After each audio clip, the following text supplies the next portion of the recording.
the empire builder's shy bride. Caden Vieral had crushed men twice his size, dismantled competitors with a single phone call, and built an empire on the bones of those who underestimated him. But nothing had ever unnerved him like the trembling woman standing in his study, unable to meet his eyes. She wasn't supposed to be this. The marriage contract promised a strategic partner, someone who could navigate his brutal world. Instead, Leora Hale stood before him like a deer caught in headlights, and for the first time in his ruthless life, Caden Vieral had no idea what to do. If you want to see how this impossible match unfolds, stay until the end, and drop a comment with your city so I can see how far this story travels. The conference room on the 43rd floor of Vieral Tower smelled like expensive leather and old money. Caden sat at the head of the obsidian table, fingers steepled beneath his chin, watching his lawyer drone on about clauses and contingencies. The marriage contract lay between them, 12 pages of legal protection, financial arrangements, and carefully worded obligations that would bind him to a woman he'd never met. The Hale family is desperate, Marcus, his lawyer, said, adjusting his glasses. Their shipping company is hemorrhaging money. Creditors are circling. This arrangement saves them from bankruptcy. And gives me control of their distribution network, Caden said flatly, along with political connections I need for the Vancouver expansion. Exactly. It's clean. Transactional. Marcus slid another document across the table. The daughter Leora, she's 23, educated at some private academy in Switzerland. No scandals, no social media presence worth mentioning. She's agreed to all terms. Caden picked up the single photograph attached to her file. A young woman with dark hair pulled back severely, pale skin, large eyes that seemed too big for her face. She wasn't smiling. She looked like she was trying to disappear into the background of the photo. She looks terrified, he observed. Marcus shrugged. She's sheltered. Youngest of 3, apparently. The family kept her out of the business until now. Meaning she's expendable. Meaning she's willing to do what's necessary. Marcus closed his folder. The wedding is Saturday. City Hall ceremony at 2, private reception at the Fairmont afterward. The Hales want this done quickly before their creditors catch wind. Caden set the photo down. He'd built his empire through calculated risks and cold decisions. This was just another acquisition. The woman's fear wasn't his problem. Fine, have my assistant handle the arrangements. There's one more thing. Marcus hesitated, which was unusual. The man had represented Caden through hostile takeovers, lawsuits, and one particularly nasty scandal involving a city councilman. Nothing made him pause. The family requested you meet her before the ceremony. Her father insists. I don't have time for... They're concerned she'll bolt. Apparently she's fragile. Her father thinks a meeting might reassure her. Caden's jaw tightened. He didn't do reassurance.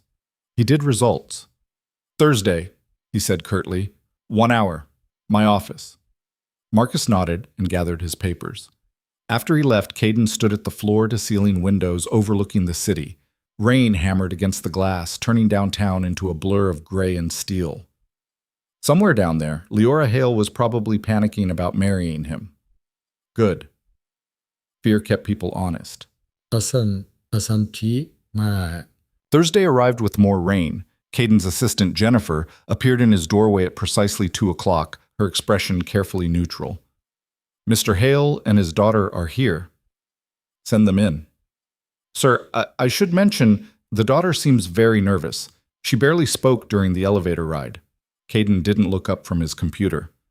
I didn't ask for a psychological evaluation, Jennifer. Of course. I'll send them in. The first person through the door was Richard Hale.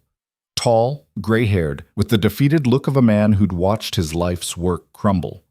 He extended his hand with forced cheer. Mr. Vieral, thank you for seeing us. Caden shook his hand briefly, already looking past him to the figure hovering in the doorway. Leora Hale looked even smaller in person than in her photograph. She wore a pale blue dress that hung loosely on her thin frame, her dark hair falling around her shoulders in soft waves that partially obscured her face. Her hands were clasped in front of her so tightly her knuckles were white. She hadn't stepped fully into the office yet, as if the threshold itself was a barrier she couldn't cross. Leora, her father said, his voice sharp with tension. Come in, sweetheart. She moved like she was walking toward her own execution, small, hesitant steps that barely made a sound. When she finally raised her eyes to Caden's face, he saw what the photograph had missed: pure, undiluted terror. Not defiance, not calculation, not the resigned acceptance he'd expected from someone in a contract marriage. Just fear. "Hello," she whispered, the word so soft he almost didn't hear it. Richard cleared his throat loudly. "Leora's been looking forward to meeting you." That was obviously a lie. The girl looked like she wanted to vanish into the carpet. Caden gestured to the chairs in front of his desk. "Sit." Richard practically pushed his daughter into a chair before taking the one beside her. Leora perched on the edge of the seat, her posture rigid, hands still clasped. She was staring at her lap now, her hair falling forward to hide her face. "The contracts have been finalized," Caden said, directing his words to Richard. There was no point addressing someone who wouldn't look at him. "The ceremony is Saturday at 2. I've arranged for a car to collect you at noon." "Wonderful, wonderful," Richard said, too enthusiastically. "We're very grateful for this arrangement, Mr. Viral. Very grateful." "I'm sure you are." An uncomfortable silence fell. Richard kept glancing at his daughter, clearly expecting her to contribute to the conversation. Leora remained motionless, barely breathing. "Perhaps you two should speak privately," Richard suggested, standing abruptly. "Get to know each other a bit. I'll wait outside." Before Caden could object, the man had escaped into the hallway, leaving his daughter alone with a man who had a reputation for destroying his competitors without mercy. The door clicked shut. Leora flinched at the sound.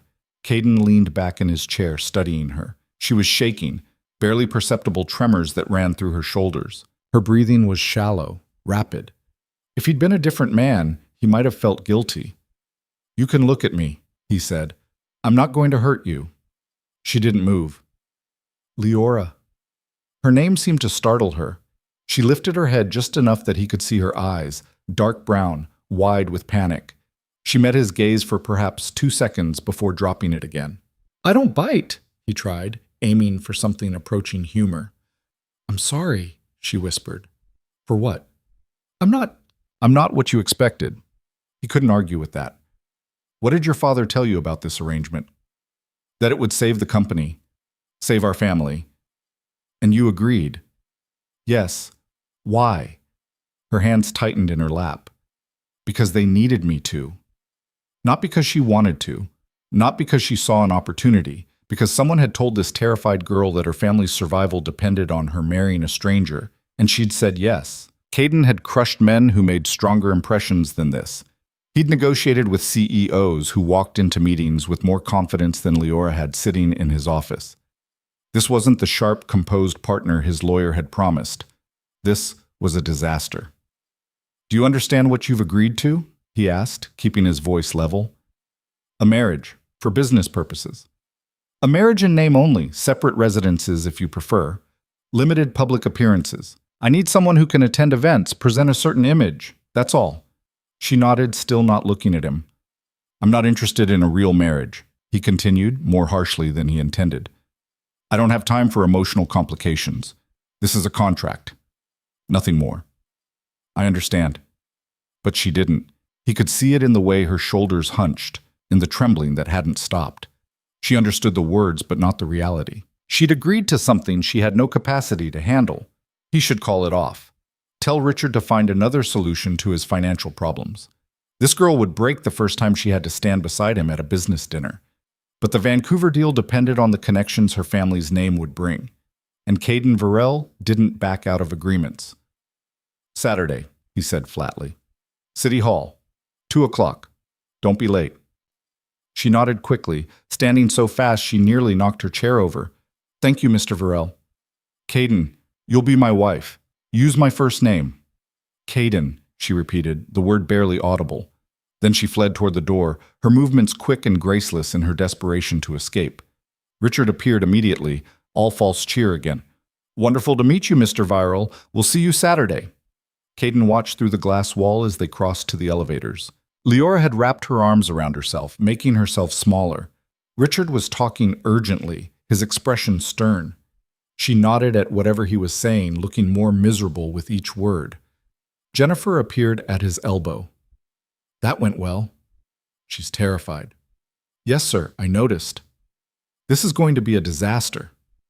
Jennifer, who'd worked for him long enough to speak freely, gave him a long look.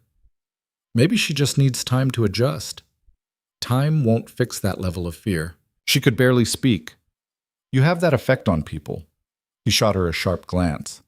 Helpful. Just saying you're not exactly warm and welcoming. Maybe if you smiled occasionally, people wouldn't look at you like you're about to destroy their lives. I usually am about to destroy their lives. Not hers. Technically, you're saving her family. I'm binding her to a contract marriage she clearly doesn't want. That's not saving anyone.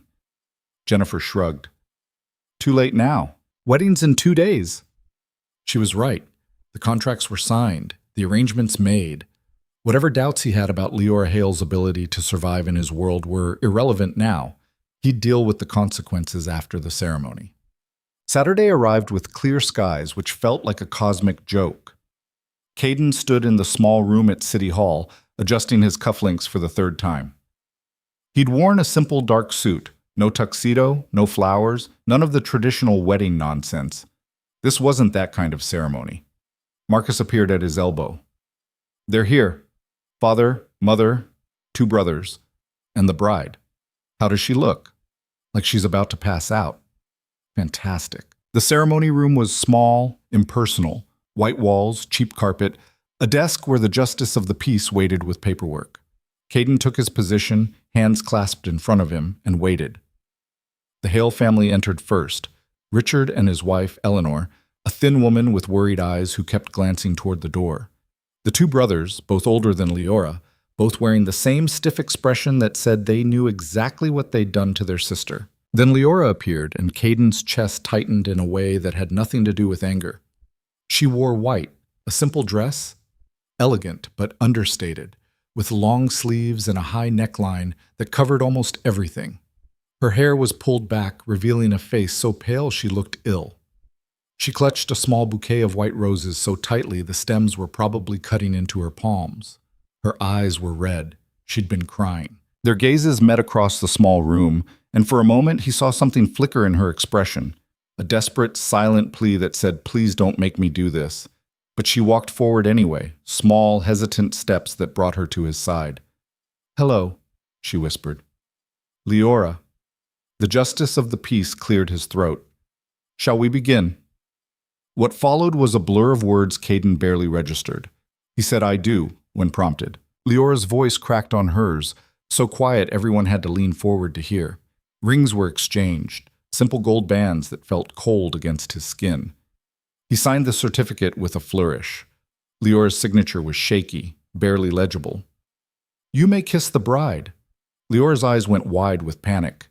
Caden leaned in, intending to keep it brief and impersonal, but before his lips could touch hers, she turned her head sharply. His kiss landed on her cheek instead, warm skin, the faint scent of soap and fear. She was trembling again. He pulled back, catching Richard's disapproving glare. The man had wanted a convincing performance. Caden had delivered a contract signing, which was exactly what this was. Applause, thin and awkward, filled the small room. Eleanor was crying. The brothers looked relieved. Richard's smile was fixed and artificial. Leora stood frozen beside him, the ring on her finger catching the fluorescent light. They were married. The reception at the Fairmont was small but expensive. 24 guests, mostly business associates whose presence served specific purposes. Caden had invited 3 city councilmen, a federal trade representative, and several investors he needed to impress. The Hales had invited family and a few friends, all of whom looked deeply uncomfortable. Leora sat beside him at the head table, untouched champagne in front of her, hands folded in her lap. She hadn't said a word since the ceremony. Every time someone approached to offer congratulations, she managed a tiny nod and a whisper of thanks before falling silent again. You should eat something, Caden said, nodding to her untouched plate. I'm not hungry. You look like you're going to faint. I won't. But her voice was unsteady, and he could see the tension in her jaw. She was holding herself together through sheer force of will. Richard approached with Eleanor in tow, both wearing their best society smiles. Wonderful ceremony. Just wonderful.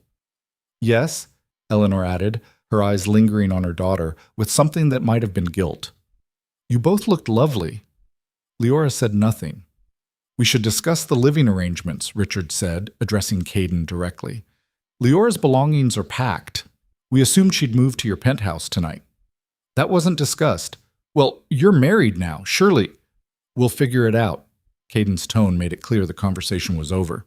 Richard's smile tightened, but he had the sense to back off. After they left, Leora finally spoke. "I can stay somewhere else, if you don't want me in your home. The penthouse has 4 bedrooms. You'll take one of the guest rooms. Okay? We'll establish boundaries. You have your space, I have mine." "Okay." She agreed to everything without question. Without negotiation. It was disturbing. The reception dragged on for another hour. Toasts, forced laughter, the cutting of a cake neither of them wanted.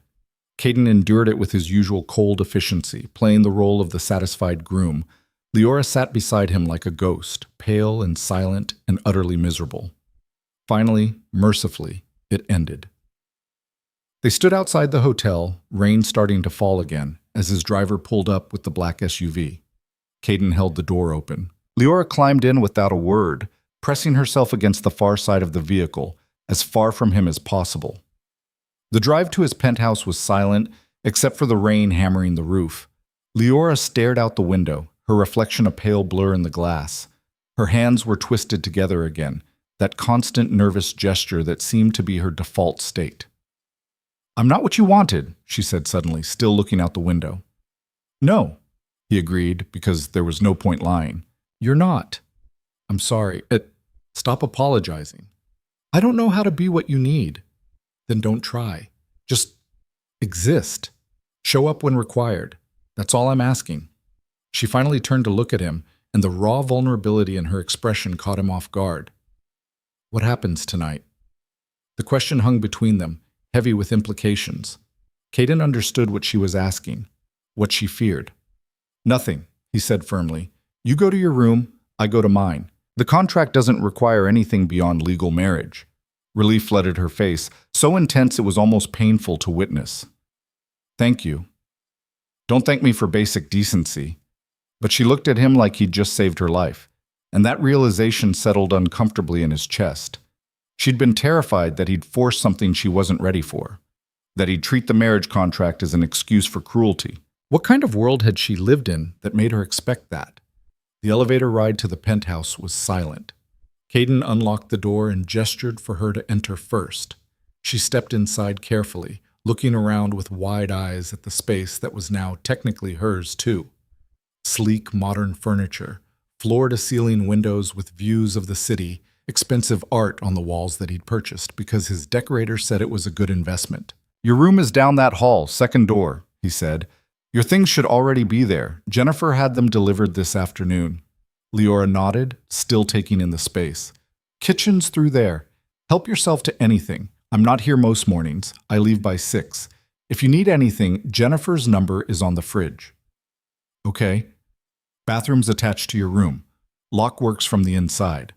She glanced at him sharply, understanding the implication. He was making it clear she had sanctuary, privacy, safety. "Thank you," she whispered. "Stop thanking me." But she did it anyway, one more time before disappearing down the hall. A moment later, he heard the soft click of her door closing, then the lock sliding into place.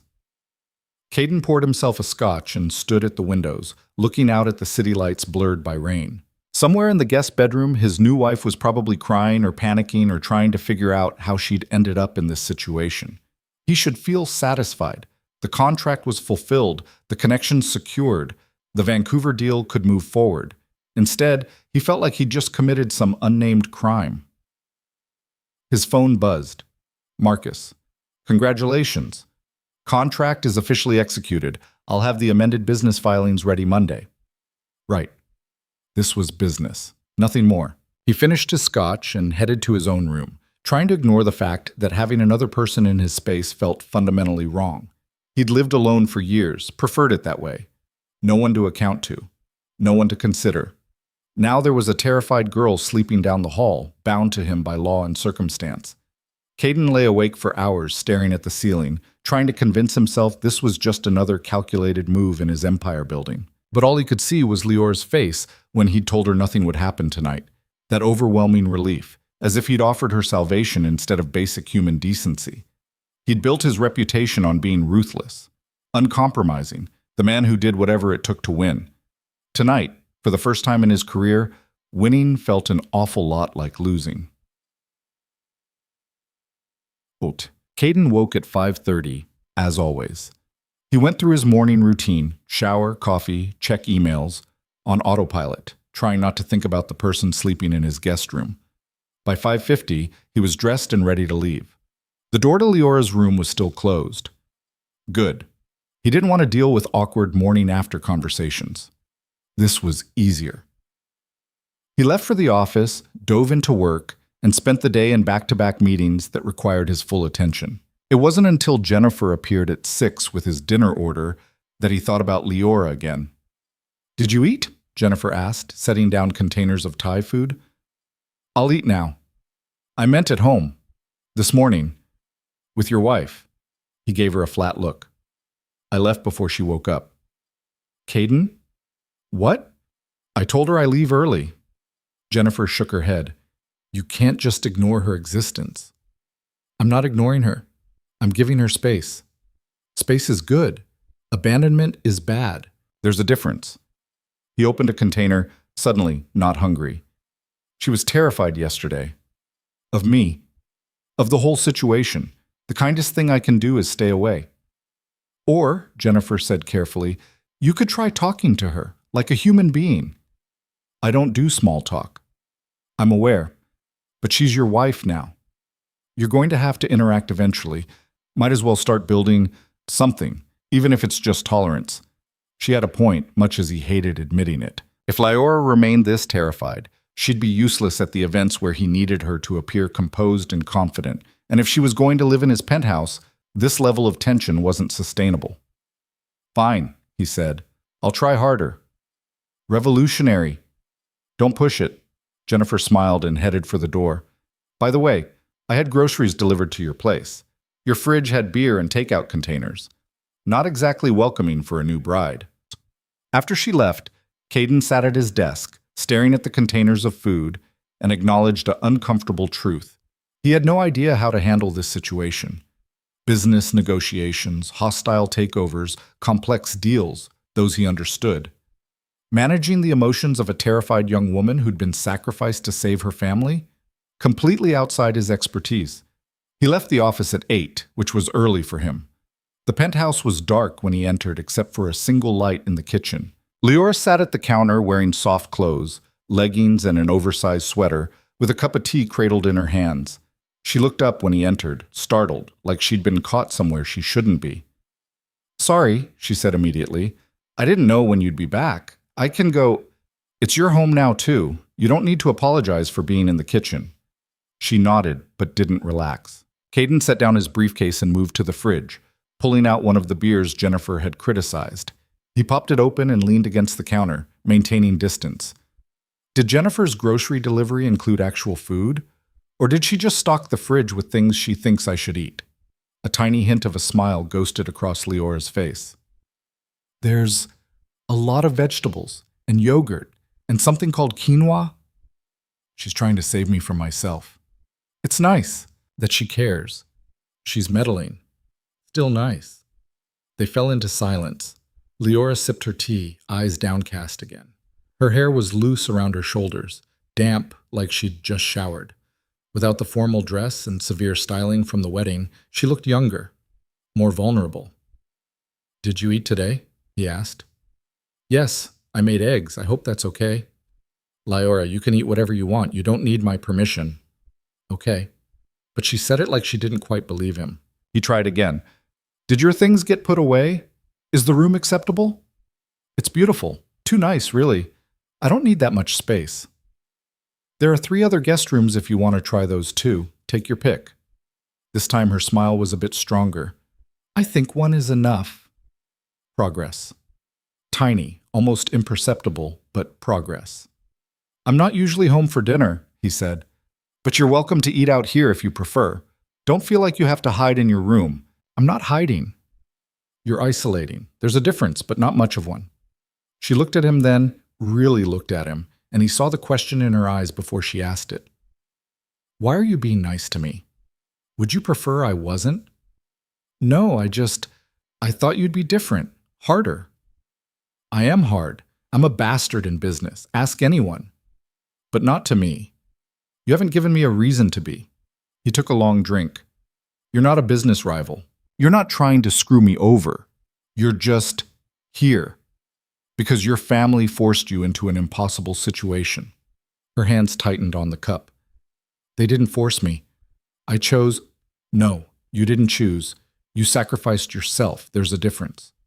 She fell silent, and he knew he'd hit too close to the truth. I'm going to try, she said finally, her voice small, to be what you need. I know I'm not good at this, at being confident or charming or any of the things a wife should be. Stop. He set down his beer. You're not performing for me, Leora. This isn't a role you have to master. Just be yourself. That's enough. Tears welled in her eyes, and he realized he'd said something wrong, but he had no idea what. I don't think you understand, she whispered. Myself is terrified. Myself is useless. Myself can barely look people in the eye. Then we'll work on that, together, slowly. She shook her head. Why would you help me? Because the alternative, watching her suffer in silence, was somehow worse than the inconvenience of trying. Because you're my wife now, he said simply, and I take care of what's mine. The words came out more possessive than he'd intended, but instead of fear, he saw something else flicker across her face, something that might have been hope. Okay, she said softly. I'll try. That's all I'm asking. She finished her tea and rinsed the cup, her movements careful and precise. At the entrance to the hallway, she paused. Caden? Yeah? Thank you for last night, for not… She couldn't finish the sentence. You don't need to thank me for that, ever. She nodded and disappeared down the hall. A moment later, he heard her door close, but this time she didn't lock it. It was a small change, barely worth noticing, but Caden noticed anyway. He stood in the kitchen, finishing his beer, and admitted to himself that something had shifted. Yesterday, Leora had been a business arrangement, a necessary complication. Tonight, she was a person. A terrified, vulnerable person who'd been handed a nightmare and was trying desperately to survive it. And despite every instinct that told him emotional involvement was a mistake, Caden found himself wanting to help her, not because it served his interests, just because she needed it. That realization should have worried him more than it did. The next morning, Caden woke to the smell of coffee, which was wrong because his coffee maker was programmed to brew at 5:45, and it was only 5:30. He pulled on a shirt and walked into the kitchen to find Leora standing by the counter, staring at the machine like it might explode. I'm sorry, she said immediately when she saw him. I didn't know how it worked. I think I broke it. The machine was beeping angrily, water pooling on the counter. Caden moved past her and hit the reset button, then pulled out the filter basket. She'd overfilled it with grounds and forgotten to put the carafe in place. You didn't break it. Just over-enthusiastic with the coffee. He dumped the soggy grounds and started over. Why are you up so early? I couldn't sleep. I thought maybe if I made coffee, you wouldn't have to. But I don't know how to use fancy machines. We had a regular one at home. She was wearing the same oversized sweater from last night, her hair messy from sleep, and she looked exhausted. Dark circles shadowed her eyes. How much sleep did you get? Some. That's not an answer. Maybe 2 hours? She wrapped her arms around herself. I kept thinking about everything, about the wedding and the contract and how I'm supposed to act and… Stop. He poured 2 cups of coffee as the machine finished brewing. Here, drink this. Then go back to bed. But you're leaving soon. I'll leave when I leave. You need sleep more than you need to watch me walk out the door. She took the cup, holding it with both hands like she had with the tea. I wanted to try, to be awake when you left, to seem normal. Normal people sleep past 5:30. You don't. I'm not normal. I'm a workaholic with control issues. Don't use me as a baseline. That got a tiny smile out of her. Progress. They stood in the kitchen, drinking coffee, as dawn started to break over the city. It was awkward and strange, and neither of them seemed to know what to say. But it was better than her hiding in her room or him pretending she didn't exist. "I have a business dinner tonight," Caden said finally. "City councilman and his wife. Very boring. You don't need to come." Relief flashed across her face, followed immediately by guilt. "But shouldn't I? Isn't that part of the arrangement?" Eventually. "Not yet." "When?" "When you can get through a conversation without looking like you're about to bolt." She flinched. "I'm that obvious?" "Yes." "I'll try harder." "Leora." He set down his cup. "I'm not criticizing. I'm being realistic. Throwing you into a business dinner right now would be cruel. You're not ready." "I need to be ready." "Why? What's the rush?" "Because that's what you need. A wife who can stand next to you and smile and make conversation and not embarrass you." "I need a wife who doesn't have a nervous breakdown at my business events. There's a difference. And right now, you'd have the breakdown, so we wait." She looked down at her coffee, shoulders hunched. "My father called yesterday. He wanted to know how things were going, if I was fulfilling my obligations." Caden's jaw tightened. "What did you tell him?" "That everything was fine, that you were very generous." "Generous?" The word tasted bitter. "Is that what we're calling it?" "You've been kind to me, kinder than you had to be." "The bar is apparently very low." This time her smile was sad. "You have no idea." He wanted to ask what she meant by that, what her life had been like before this, what her family had done to make her this terrified of everything. But they'd only been married 3 days. That conversation could wait. "Go back to bed," he said. "Get some actual sleep. I'll see you tonight." She nodded and headed toward her room, but at the doorway she paused. "Caden? Yeah? Thank you for the coffee, even though I ruined it." "You didn't ruin it. You just made it interesting." After she left, he finished his coffee and tried not to think about how Richard Hale had called to check if his daughter was fulfilling her obligations. Like she was an employee with a performance review pending. The man had sold his daughter to save his company. The least he could do was leave her alone to adjust. Caden grabbed his phone and typed out a message to Marcus. "Need you to handle something." Richard Hale calls Leora again to check on her performance. "You shut it down. Make it clear the marriage arrangement is between her and me. No parental oversight." Marcus replied within minutes. "Understood. I'll make the call." It was a small thing, probably wouldn't make much difference. But at least Leora wouldn't have to field interrogations from her father while she was trying to figure out how to survive this situation. Caden headed to the office, dove into work, and tried not to calculate how many hours until he'd see her again, which was ridiculous. She was a contract obligation, not someone he looked forward to coming home to. Except, apparently, he was lying to himself now. The business dinner that night went exactly as expected. Tedious conversation about zoning regulations and tax incentives, punctuated by the councilman's wife's attempts to gossip about people Caden didn't care about. He smiled when required, made the appropriate commitments, and left with the assurance that his permits would be fast-tracked. He got home at 10 to find Leora curled up on the couch in the living room, reading. She looked up when he entered, and for just a moment there was something almost comfortable in the way she smiled. "How was dinner?" "Painful, but productive." He loosened his tie. "You didn't have to wait up." "I wasn't waiting. I was reading. I found your library." He'd forgotten about the library, a room off the living area that his decorator had insisted on including. He'd filled it with books he'd never had time to read, mostly first editions that increased in value. "Find anything interesting?" "Everything. You have first editions of Steinbeck and Fitzgerald, and this." She held up a worn paperback that definitely didn't belong with the expensive collection. "Raymond Chandler.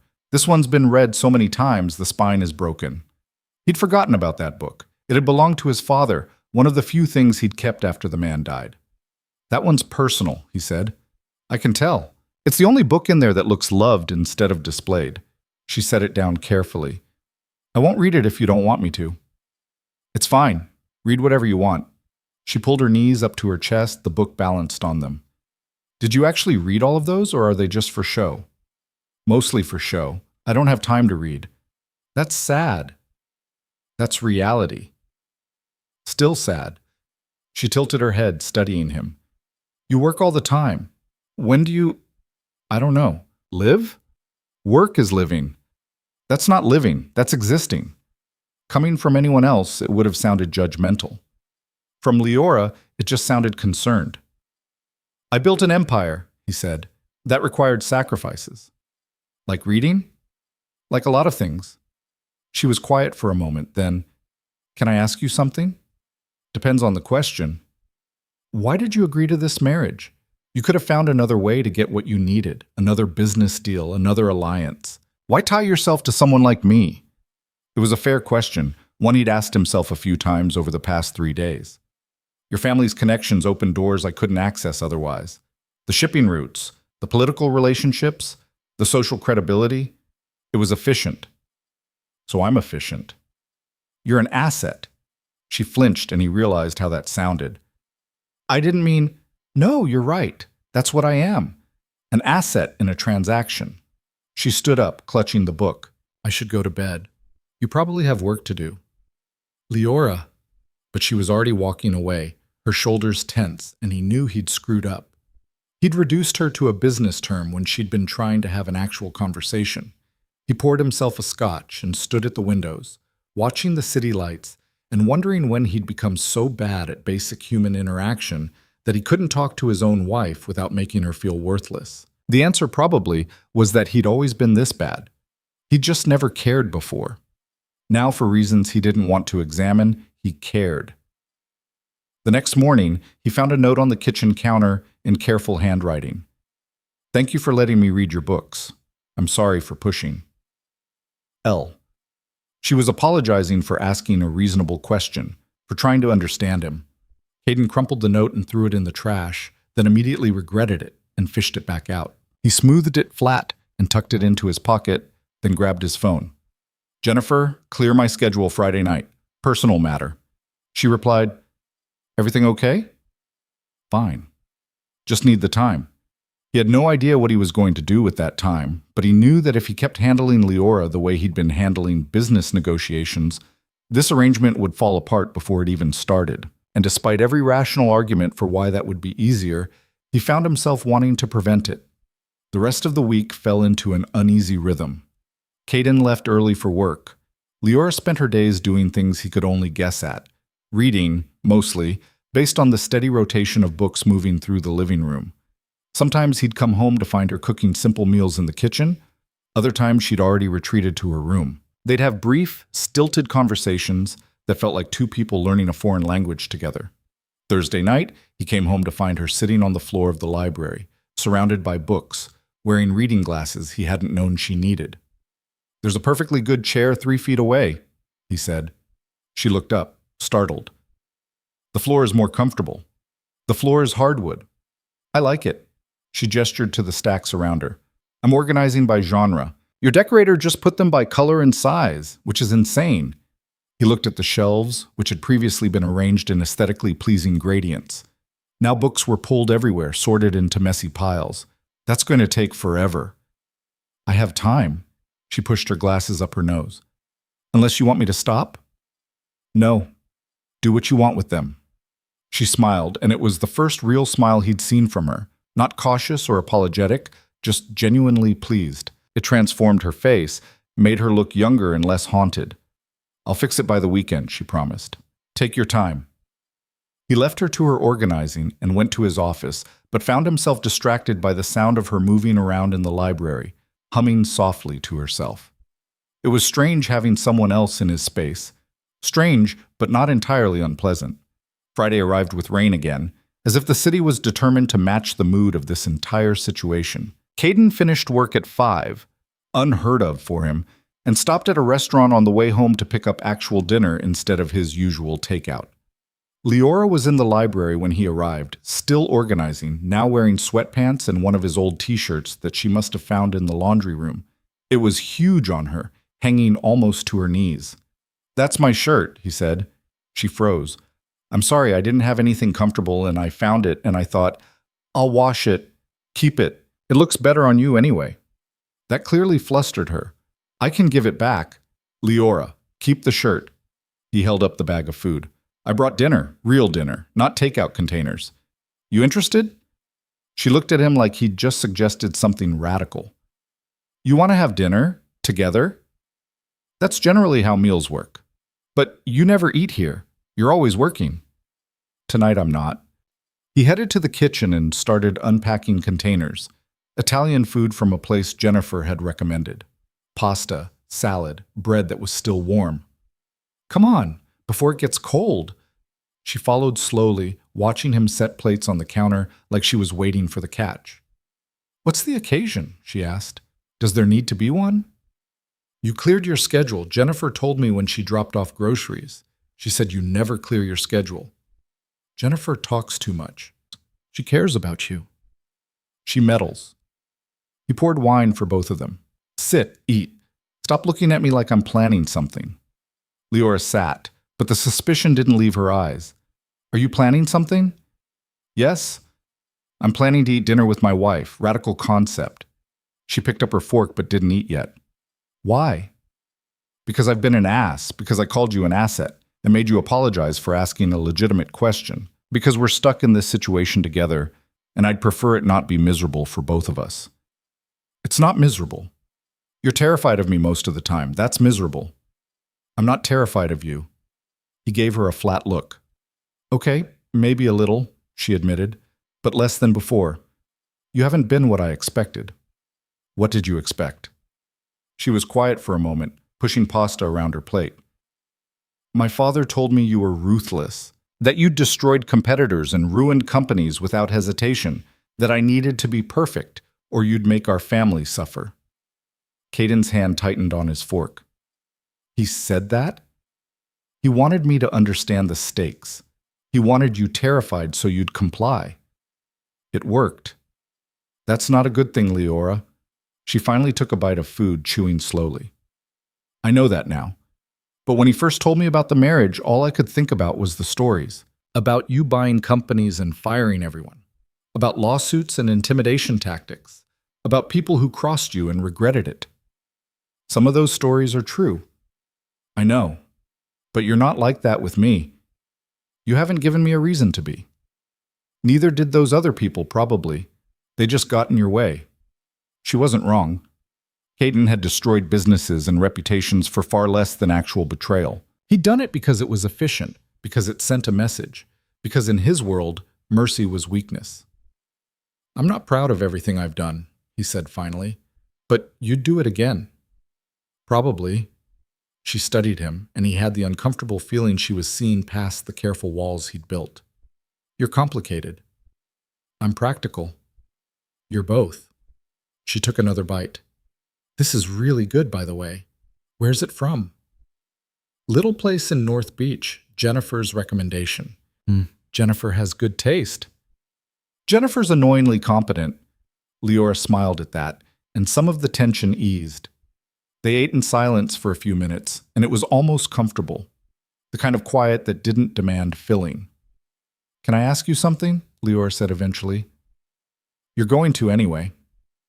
The Chandler book, in the library. You said it was your father's. It was. Are you close with your family? My father's dead. My mother remarried and moved to Europe. I haven't spoken to her in 5 years. Leora's expression softened. I'm sorry. Don't be. We were never close. That's sad. That's reality. He echoed his own words from earlier, and she caught it. You say that a lot. That things are just reality. Like you've accepted that life is supposed to be hard and lonely. Life is hard and lonely. Pretending otherwise is naive. Or maybe you've just convinced yourself that's true, so you don't have to risk anything. The words hit harder than they should have. Caden set down his fork. You've known me for a week. That's a pretty big assumption. You're right. I'm sorry. I shouldn't have... Stop apologizing. He refilled his wine glass. You're not wrong. I just don't like hearing it. She was quiet, uncertain how to respond to that admission. I built everything I have from nothing, he continued. My father was a drunk who left us with debt. My mother blamed me for not being enough to keep him around. I learned early that relying on other people was a mistake. So yes, I keep people at a distance. It's safer. Safer isn't the same as better. No, but it's predictable. Leora reached across the counter and did something that shocked him. She put her hand over his. Her fingers were small and warm, and the gesture was so unexpected he almost pulled away. "I'm not going to hurt you," she said softly. "You don't know that. Neither do you. But we're married now. We live in the same space. We're going to keep having awkward dinners and weird conversations, and eventually maybe we'll figure out how to do this without it being so hard. And if we don't, then at least we tried." It was such a simple statement, such an obvious truth. But coming from Leora, who had every reason to hate this situation, to resent him for being part of the trap her family had built, it felt like a lifeline. "Okay," he said, "we'll try." Her smile was small but genuine. "That's all I'm asking." They finished dinner with easier conversation. About books, about the city, about the ridiculous organization system his decorator had used. Leora told him about growing up as the youngest, always invisible, always expected to be quiet and compliant.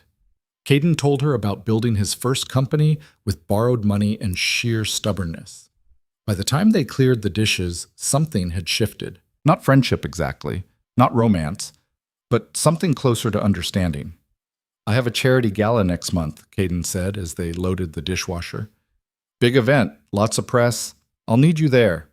Leora's hand stilled. "A month? That gives you time to prepare. Jennifer can help with clothes, coaching, whatever you need." "I don't know if I can." "You can. You just did. You had dinner with me, had a conversation, didn't run away. That's progress." "Having dinner with you isn't the same as facing hundreds of people. We'll practice. Small events first, work our way up."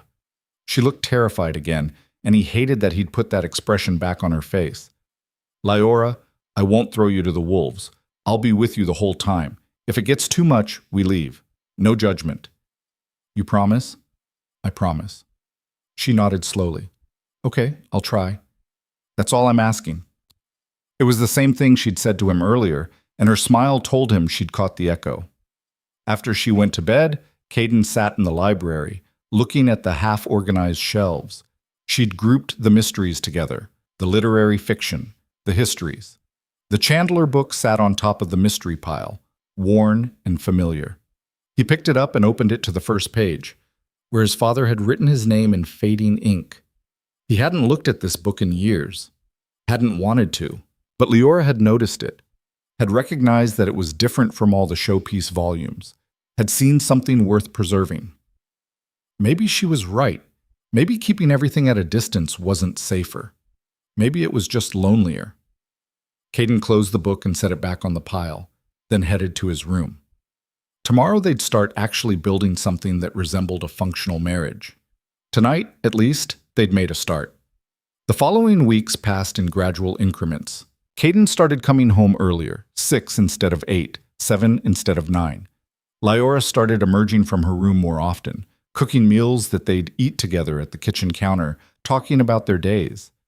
She told him about the book she was reading, the organization system she was building. He told her about deals and difficult clients, learning to translate the business speak into something that didn't sound like he was lecturing. Jennifer proved invaluable, taking Leora shopping for event clothes and teaching her the basics of navigating high society functions. The first time Leora modeled an evening gown for him, deep blue silk that actually fit her properly, she'd looked simultaneously beautiful and absolutely mortified. "I look ridiculous," she'd said. "You look elegant." "I look like I'm playing dress-up." "You look like someone who belongs at a gala."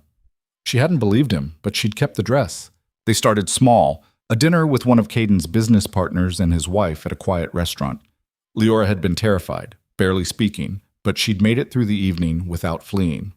Progress. Then a cocktail party at a gallery opening.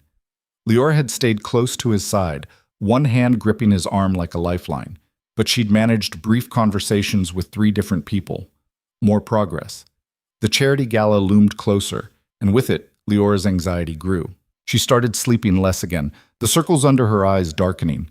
Caden would find her at 2 in the morning, sitting in the library, trying to memorize facts about his business associates, like she was studying for an exam.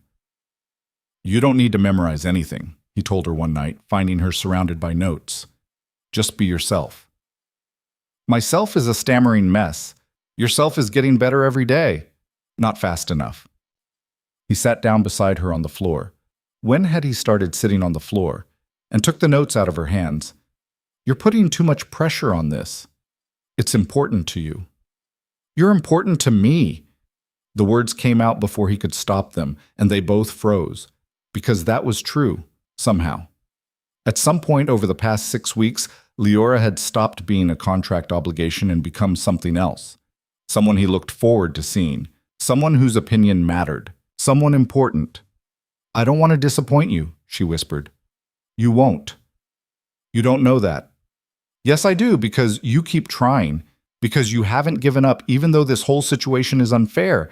Because you're braver than you think you are. Tears welled in her eyes. I'm not brave. I'm terrified constantly. Being brave doesn't mean you're not scared.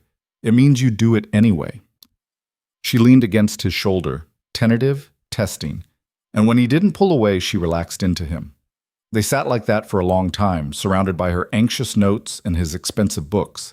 And Caden realized something that should have worried him more than it did. He was starting to care about her. Not as an asset or an arrangement, but as a person. As his wife. And that was dangerous. Because caring meant vulnerability. And vulnerability meant risk. But as Leora's breathing evened out against his shoulder, her exhaustion finally catching up with her, Caden found he didn't care about the risk as much as he should. Some things, apparently, were worth it. He carried her to her room that night, her body slack with exhaustion against his chest. She stirred when he laid her on the bed, mumbling something incoherent before curling onto her side. Caden pulled the blanket over her and left before he could do something stupid like stay. The gala was in 3 days. Jennifer arrived Saturday morning with a stylist, a makeup artist, and enough enthusiasm to power a small city. Leora looked like she wanted to crawl under the furniture when the team descended on her, but she submitted to the process with only minimal protest. Caden retreated to his office to work, but found himself checking his watch every 20 minutes. After 2 hours, he gave up pretending to focus and went to find them. Leora stood in front of the full-length mirror in the guest room, transformed. The deep blue dress hugged her figure without being revealing, elegant and understated. Her hair was swept up. A few dark strands left loose to frame her face. The makeup was subtle, but effective. It made her eyes look larger, her skin luminous, her lips soft.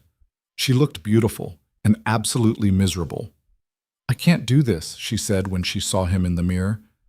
I look like someone else. You look like yourself, just polished. I look like a fraud. Jennifer exchanged a glance with the stylist.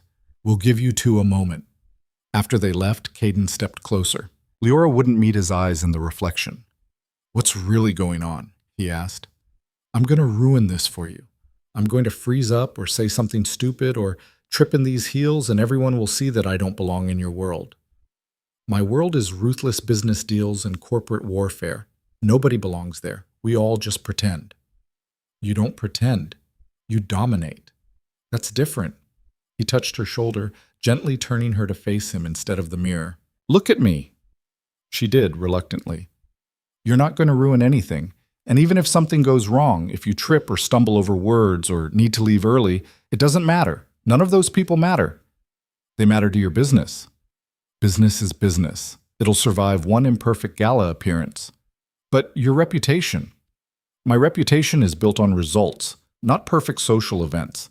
Stop worrying about what everyone else thinks and focus on getting through one evening. That's all. Just one evening. She took a shaky breath. What if I can't? Then we leave. We've been over this. You say that, but when we're there, surrounded by all those people expecting perfection, Leora. He waited until she met his eyes. I will walk out of that gala the second you need me to. I don't care who's there or what deal is on the line. You say the word, we're gone. You mean that. It wasn't a question, but he answered anyway. Yes. Some of the panic faded from her expression. Not all of it. She was still terrified, but enough that she could breathe normally again. Okay, she whispered. One evening. One evening.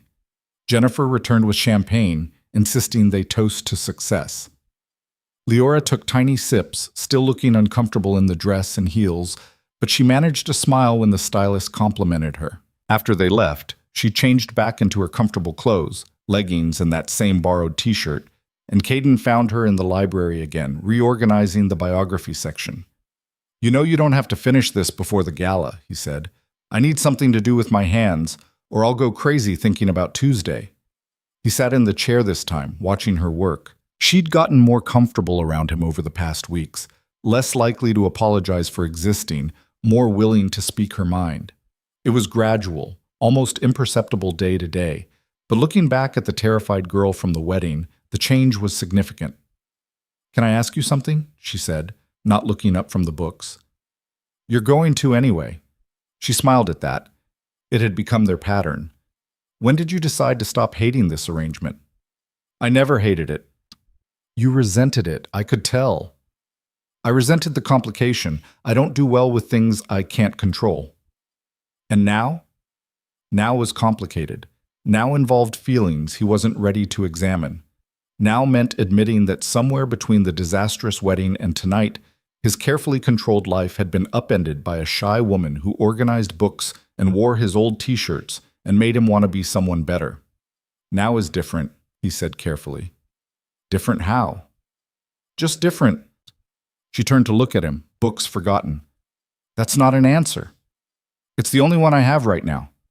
Something shifted in her expression, understanding maybe, or acceptance. She went back to her organizing, but there was a small smile on her face. "For what it's worth," she said quietly, "now is different for me too." They didn't discuss it further. Some things were better left unspoken until they could figure out what they actually meant. Monday arrived with cold rain and dark skies that matched Leora's mood. She barely touched breakfast, pushing eggs around her plate while staring at nothing. "Eat," Caden said. "I'm not hungry." "You need to eat." "I'll throw up if I eat." He set down his coffee. "Are you getting sick?" "No, just anxious." "It's tomorrow night. You have 24 hours to work yourself into a complete panic." "I'm efficient. I can panic faster than that." Despite everything, he smiled. "Fair enough." She finally took a bite of toast, chewing mechanically. "What if someone asks about us? About the marriage?" "Tell them it was arranged for business purposes. People know how these things work." "What if they ask if we're happy?" "Lie." She looked up sharply. "What?" "Lie. Tell them we're delighted, madly in love, whatever they want to hear." "But that's politics. Everyone lies at these events. It's expected." "I'm terrible at lying." "Then tell them the truth in a way that sounds like a lie. They were still figuring each other out, that it's an adjustment. People will hear what they want to hear." She considered that, then nodded slowly. "I can do that."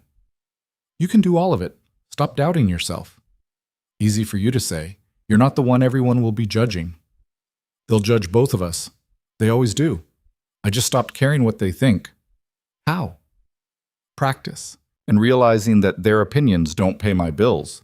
She almost smiled at that. Almost. Caden left for work, but found himself distracted all day. He snapped at 2 different assistants, lost track of a conference call, and finally gave up at 4 and went home early. Leora was pacing in the living room, wearing a path in the expensive rug. She'd changed clothes 3 times based on the different outfits scattered on the couch. "What are you doing?" She spun around, startled, trying to figure out what to wear tomorrow, before the gala, during the day. "Does it matter what I wear during the day? Will people see me before the event? Should I dress up or dress casual? I don't know the rules." "Leora, breathe." She stopped pacing but didn't breathe any slower. "Wear whatever you want during the day. Nobody will see you except me and maybe Jennifer. The only outfit that matters is the gown." "But what if—" "No what ifs. You're spiraling." "I know I'm spiraling. I can't stop." He crossed to her and took her hands, which were ice cold despite the warm apartment. "Look at me." She did, eyes wide with panic. "We're going to get through tomorrow night, together. And then it'll be over and you can go back to organizing books and wearing stolen t-shirts and avoiding social events for another month. Promise?" "Promise." She leaned forward, resting her forehead against his chest. He froze for a moment, unsure what to do, then carefully put his arms around her. She was shaking. "I'm sorry," she mumbled against his shirt. "I'm a mess." "You're anxious." "There's a difference." I don't want to disappoint you. You won't. You keep saying that. Because it's true.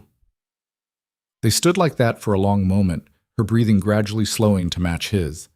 When she finally pulled back, some of the panic had faded from her eyes. Thank you, she said softly. Stop thanking me for basic human decency. It's not basic. Not to me. Before he could figure out how to respond to that, she stepped back and started gathering the scattered clothes. I should put these away. And maybe eat something. You're right. I need to eat. She disappeared into the kitchen, leaving Caden standing in the living room trying to process what had just happened. That hug, brief and desperate as it was, had felt significant, like a line crossed, like something changing. He should probably be worried about that. He wasn't. Tuesday morning arrived too fast. Caden woke early to find Leora already in the kitchen, staring at coffee like it held answers to questions she hadn't asked. How long have you been up? Since 4. Did you sleep at all? Maybe an hour. He poured himself coffee and leaned against the counter beside her. You're going to make yourself sick. I'm already sick. My stomach feels like I swallowed rocks. That's adrenaline. That's terror. Close enough. She looked at him, dark circles under her eyes, hands trembling slightly around her mug. How do you do this? Walk into rooms full of people who want things from you and just perform. I don't perform. I calculate. Every conversation is a transaction. I figure out what they want, what I want, and how to get from point A to point B. That sounds exhausting. It's effective. It's lonely. She wasn't wrong. His entire approach to social events was designed to maintain distance, to keep everything transactional and impersonal. It had served him well for years. It had also left him isolated. Maybe, he admitted, but it gets the job done. Is that enough? Just getting the job done? It used to be. And now? Now he was having conversations with his wife at 6 in the morning about loneliness and connection. Now he was coming home early just to see her. Now he cared more about her comfort than any business deal. Now is complicated, he said again. She smiled slightly. You say that a lot. It's accurate a lot. Jennifer arrived at noon with the hair and makeup team, along with enough coffee to caffeinate a small army. Leora submitted to the preparations with resigned exhaustion, too tired to protest. Caden retreated to his room to get ready, grateful for a few moments of silence. He'd been to hundreds of these events, fundraisers, galas, charity auctions. They all blurred together after a while. But tonight felt different. Tonight mattered in a way that had nothing to do with business connections or political maneuvering. Tonight was about Leora surviving her first major public appearance as his wife. And despite every instinct that told him not to care that much, he did. He emerged at 5:30 in his tuxedo to find the living room transformed into a staging area. The stylist was adjusting the drape of Leora's gown, the makeup artist doing final touch-ups, Jennifer hovering with champagne and encouraging words. Then Leora turned and Caden forgot how to breathe. The blue gown moved like water, catching the light. Her hair was perfect, her makeup flawless. But what struck him wasn't the polish, it was her eyes.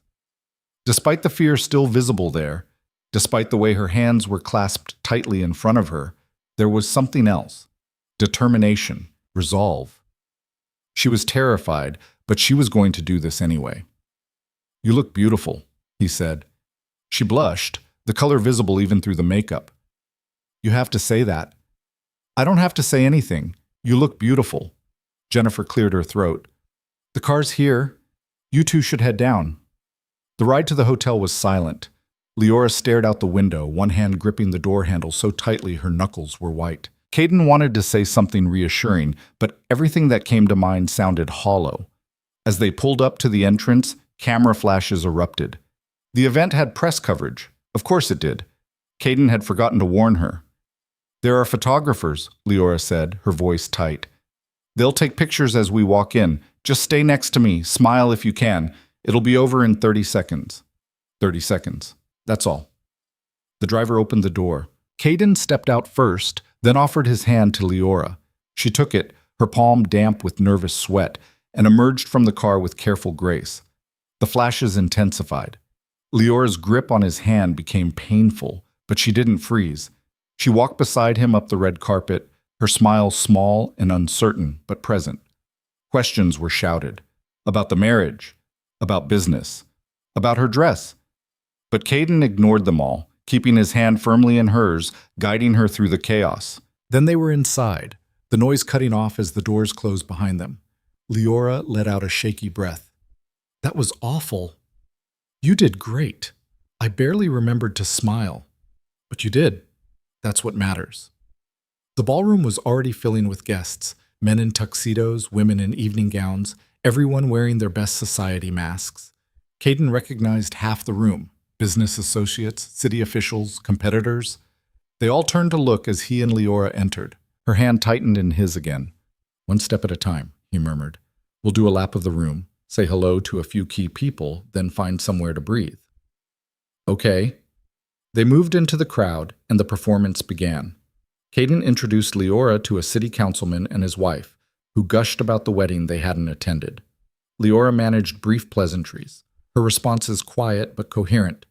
Then a tech CEO who wanted to talk about partnerships. Then a socialite who ran the charity they were supporting. Each conversation, Leora held her own a little better. Her answers were short, her smiles careful, but she didn't flee. She stayed beside him, one hand resting on his arm, and faced each new introduction with visible courage. They were halfway through the room when Richard Hale appeared, Eleanor beside him. Caden, Leora. Richard's smile was all performance. What a wonderful event. Leora's entire body went rigid. Richard, Caden said coolly. Eleanor. Leora, you look lovely, Eleanor said, her eyes scanning her daughter with assessment. Very appropriate. Thank you, Leora whispered. We should speak, Richard said, directing the comment to Caden, about the shipping contracts. Perhaps later this week? Have your people call my people. Of course, of course. Richard turned to his daughter. You're doing well, I hope? Adjusting to married life? Yes? Good. That's good. Your mother and I were concerned, but you seem to be managing. The casual cruelty of the comment, reducing Leora's experience to whether she was managing, made Caden's jaw tighten. She's doing more than managing, he said coldly. She's adapting to a situation your family created. If you're concerned, perhaps you should have considered that before signing the contract. Richard's smile faltered. Eleanor looked uncomfortable. We did what was necessary, Richard said stiffly. You did what was convenient. There's a difference. Caden, Leora started, but he cut her off. Enjoy the event, he said to her parents. We have other people to greet. He guided Leora away before Richard could respond, feeling her trembling again. You didn't have to do that, she said quietly. Yes, I did. They're my parents. They're the people who used you as a bargaining chip. That doesn't earn them respect. She was silent for a moment, then, Thank you. He glanced down at her. For what? For seeing me. For defending me. Nobody's ever done that before. The simple gratitude in her voice made something crack in his chest. How low had her expectations been that basic defense felt like a gift? They continued through the crowd, making the required appearances, but Caden kept the conversation shorter now. He could see the exhaustion creeping into Leora's expression, the way her smile was becoming more strained. Finally, they reached a quiet corner near the windows, temporarily alone. How are you holding up? He asked. I'm okay. Tired, but okay. We can leave after dinner if you want. Don't you need to stay? To network?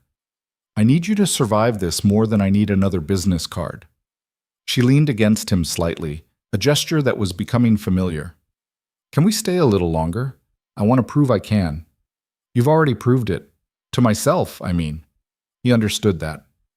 Okay, but the second it's too much, I know. We leave. Dinner was announced, and they found their assigned seats at a table with 6 other couples, all people Caden knew professionally. The conversations flowed around them, mostly business talk and society gossip. Leora sat quietly, listening more than speaking, but she answered when directly addressed, her responses getting more confident as the meal progressed. Caden found himself watching her more than engaging with the table conversation. The way she listened intently when someone spoke, the careful way she used her silverware, like she'd practiced, the small smile when someone made a joke, even if she didn't contribute her own. She was trying so hard. Halfway through the main course, the man across from them, a real estate developer named Harrison, addressed Leora directly. "So, Mrs. Viral, how are you finding married life? Quite a change from Switzerland, I imagine." Leora's fork paused. "It's an adjustment, but a good one. Living in the city? Must be quite different from what you're used to." "Different, yes, but I'm learning to appreciate it." "Your husband's quite the force in the business world. Are you planning to join him? Perhaps take on some charitable work?" It was a trap question, asking if she planned to be useful or just decorative. Caden started to intervene, but Leora spoke first. "I'm still finding my place," she said quietly. "But yes, I'd like to contribute, once I better understand what's needed." "Very diplomatic," Harrison said with a smile that didn't reach his eyes. "Very honest," Caden corrected sharply. "She's been married 2 months. Give her time to settle before expecting her to save the world." Harrison backed off, and the conversation shifted. Under the table, Leora's hand found Caden's and squeezed once. "Thank you." After dinner came speeches, charity representatives thanking donors, city officials praising generosity, the usual performance. Caden had heard variations of the same speech at 100 events. He clapped at the appropriate moments, smiled when expected, and thought about how much money he could donate to make this end faster. Then Leora's hand tightened in his, and he looked over to see her face had gone pale. "What's wrong?" he murmured. "I need air, please." He stood immediately, helping her up. "Excuse us," he said to the table, not waiting for responses. They navigated through the crowd to the terrace doors. Outside, the night air was cold and sharp, cutting through the warmth of the ballroom. Leora moved to the railing, gripping it tightly, breathing in deep gulps. "I'm sorry," she said. "It just got too much. Too many people, too much noise. Don't apologize. You lasted 3 hours. That's impressive. I wanted to make it to the end, but you made it far enough." She turned to face him, and in the dim light from the ballroom, she looked younger, more vulnerable. "Did I embarrass you?" "No." Harrison thought I was useless. "Harrison's an ass who's been bankrupt twice. His opinion is worthless." That got a small laugh out of her. "You're very loyal." "You're my wife. Of course I'm loyal." "That's just the contract." It stopped being just the contract weeks ago. The admission hung between them, heavy with implication. Leora stared at him, and he saw something shift in her expression, surprise, hope, fear all mixed together. "When?" she asked softly. "When did it stop being just a contract?" Caden thought back over the past 2 months. The dinners, the conversations, the gradual comfort, the moment she'd fallen asleep on his shoulder in the library, the first time she'd smiled without fear, the way she looked in his t-shirts, the quiet presence that had somehow become essential to his life. "I don't know," he admitted. "Somewhere between you organizing my books and stealing my clothes. It just changed." "For me too," she whispered. They stood there in the cold night air, the sounds of the gala muffled behind them, and Caden realized they were at a turning point. They could go back inside, finish the evening, pretend this conversation hadn't happened. Or they could acknowledge what was building between them, something that had started as obligation but was transforming into something else entirely, something that felt dangerously close to real. Before he could decide which path to take, the terrace doors opened and a group of guests spilled out, laughing and drunk. The moment shattered. "We should go home," Caden said. Leora nodded, relief evident on her face. They made their excuses to the necessary people, collected their coats, and escaped to the car. The ride home was quiet again, but different from the tense silence of the arrival. This was comfortable, tired, but satisfied. "You did amazing tonight," Caden said as the city lights blurred past. "I survived. That's not the same thing. It is when survival was the goal." She leaned her head against the window, exhaustion catching up with her. "What happens now?" "Now we go home. You take off that dress and those heels. We order terrible food and watch something mindless on TV. I meant with us.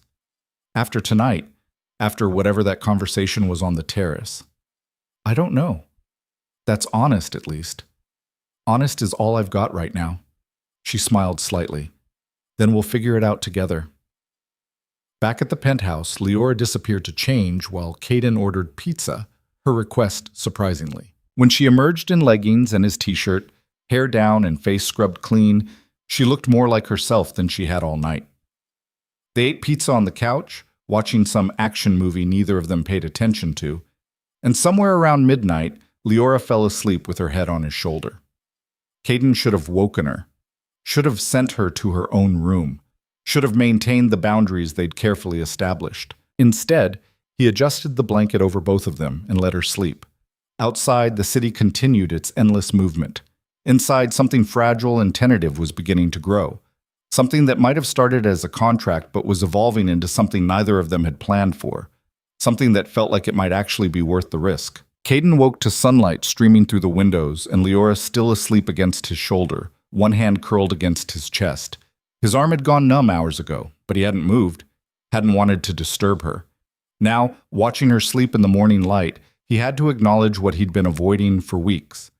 This wasn't obligation anymore.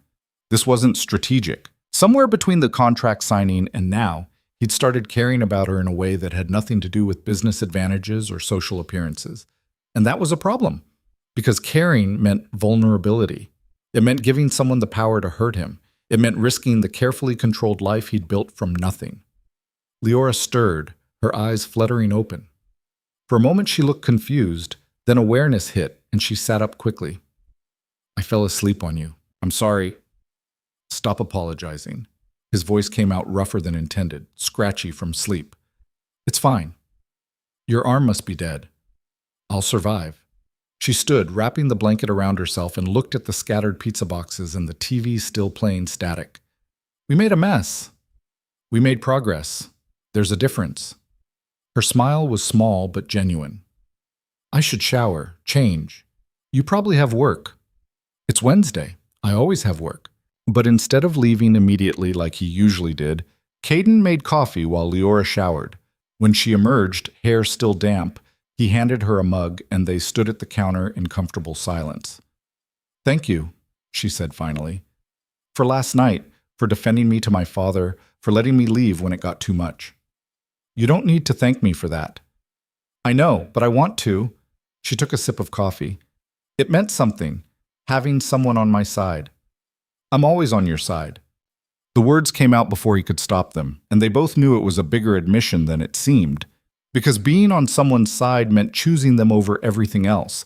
It meant loyalty that went beyond contracts. Leora's eyes searched his face. "Why?" "Why what? Why are you on my side? What do you get out of this? Out of being kind to me, defending me, helping me through things I should be able to handle myself? Maybe I don't need to get anything out of it. Everyone needs something. That's what you said when we met, that everything is transactional. Maybe I was wrong." She set down her coffee, and the look she gave him was equal parts hope and fear. "What changed?" "You did. Or I did. Maybe both." He scrubbed a hand over his face, frustrated with his inability to articulate what he was feeling. "I've spent my whole life keeping people at a distance. It was safer that way, easier. But then you showed up, terrified and apologizing for everything, and somehow you got past all of that." "I didn't do anything.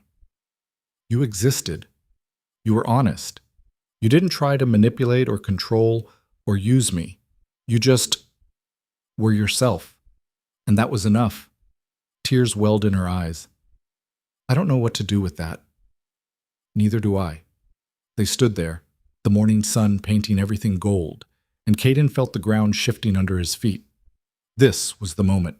The point where they either acknowledged what was happening between them or pretended it wasn't. Before either could speak, his phone rang. Marcus. Caden almost ignored it, but old habits died hard. "I need to take this." Leora nodded, understanding. "I'll be in the library." The call was about the Vancouver deal, complications with zoning, resistance from local competitors. It required his full attention, dragged on for an hour, and by the time he finished, Leora had retreated completely into her books, and the moment was gone. He left for work, feeling like he'd missed something important. The next few days fell into an uneasy rhythm. They were careful around each other, polite and considerate, but something had shifted. Conversations that used to flow easily now felt weighted. They were both aware of what had been said, and what hadn't been said, on the terrace and in the kitchen.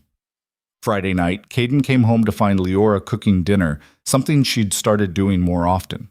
The kitchen smelled like garlic and herbs, and she was humming softly to herself, completely absorbed. "What are you making?" he asked. She jumped, spinning around with a wooden spoon in hand. "You're early." Meetings ended sooner than expected. "What's cooking?" "Pasta. Nothing fancy. I found a recipe online and thought I'd try it." He set down his briefcase and leaned against the counter, watching her work. She'd gotten more comfortable in the kitchen over the weeks, less apologetic about using his space. "You cook a lot now," he observed. "It gives me something to do. And you eat terrible food when left to your own devices." Jennifer says the same thing. Jennifer is wise. She stirred the sauce, tasted it, added more salt. "How was work?" "Complicated. The Vancouver deal keeps hitting obstacles." "The one my family's connections were supposed to help with?" "Yeah." She was quiet for a moment. "Is it working? The marriage arrangement. Is it giving you what you need?" It was a loaded question, because the honest answer was that the business benefits had become almost irrelevant compared to everything else. "It's working," he said carefully, "but not the way you expected." "No, not the way I expected." She set down the spoon and turned to face him. "Can I ask you something, and will you give me an honest answer?" "Depends on the question." "Do you regret this? The marriage? Me?" The vulnerability in her voice made his chest tight. "No, I don't regret it. Even though I'm not what you wanted, even though I can barely handle social events and I panic over everything, and I'm probably more trouble than I'm worth." "You're not trouble." "I'm definitely trouble." "Okay, you're trouble, but not the kind I regret." That got a small smile out of her. "What kind of trouble am I?" "The kind that makes me rethink everything I thought I knew about relationships and vulnerability and what actually matters in life.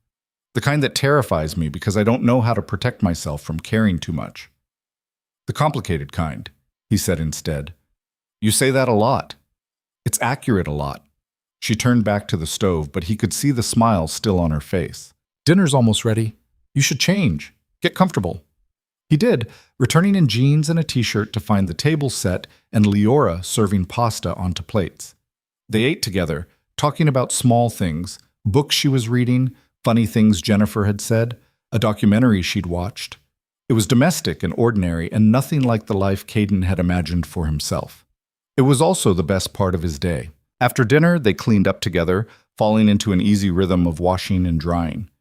Leora was humming again, that same soft melody from earlier, and Caden found himself studying her profile in the kitchen light.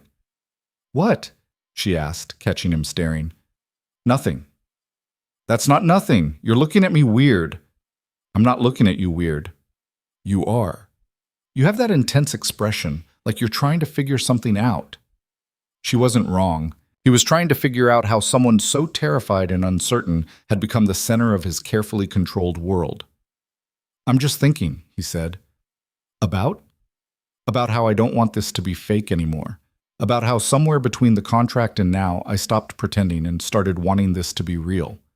"About work," he lied. She didn't believe him. He could see it in her eyes, but she let it go. They moved to the living room, settling on opposite ends of the couch with the comfortable distance they'd maintained since the gala. But it felt wrong now. Too much space. Too much caution. "Can I ask you something else?" Leora said after a while. "You're full of questions tonight. I'm trying to understand you." "Good luck with that. I barely understand myself." She smiled. "What happens when the contract ends? When we've fulfilled the terms?" It was a question Caden had been avoiding. The marriage contract had a clause. After 2 years, either party could dissolve the arrangement with 6 months' notice. He'd insisted on the exit strategy, convinced he'd need it. Now the thought of Leora leaving made something in his chest constrict painfully. "I don't know," he admitted. "Do you want it to end?" "Do you?" "I asked first." "I don't know," he said again. "A few months ago, I would have said yes. Now it's complicated." "Exactly." She pulled her knees up to her chest, wrapping her arms around them. "I think about it sometimes. About what happens if we decide this isn't working, if we go our separate ways. And it makes me sad. Which is stupid, because this was never supposed to be permanent. It was business. But now it feels like more than that, and I don't know what to do with that feeling. Caden moved closer, closing the distance between them. What do you want it to be? I don't know. Something real, maybe. Something that isn't just a contract. That's terrifying. I know. If we do that, if we try to make this real, there's no safety net, no exit clause. It's just us figuring it out as we go. Is that so bad? It's risky. Everything worth having is risky. He looked at her, really looked at her, and saw someone completely different from the terrified girl who'd stood in his office 3 months ago. She was still shy, still anxious, still apologized too much. But there was strength there now, courage. The kind of courage it took to suggest turning a business arrangement into something genuine. I'm not good at this, he said. At relationships. At being vulnerable. Neither am I. We can be bad at it together. That's not exactly a ringing endorsement. It's honest. That's better. She reached out, her hand finding his, and the simple touch felt monumental, like they were standing at the edge of something huge and choosing to jump together. Okay, Caden said. Let's try. Try what? Being real, being us, whatever that looks like. Her smile was brilliant and terrified and hopeful all at once. Okay. They sat like that for a long time, hands linked, not needing to fill the silence with words. Outside, the city moved through its endless cycles. Inside, something was beginning that neither of them knew how to name. The weekend arrived with unexpected warmth, the first real hint of spring. Leora suggested a walk through the city, something they'd never done together. Caden, who normally spent weekends working, found himself agreeing.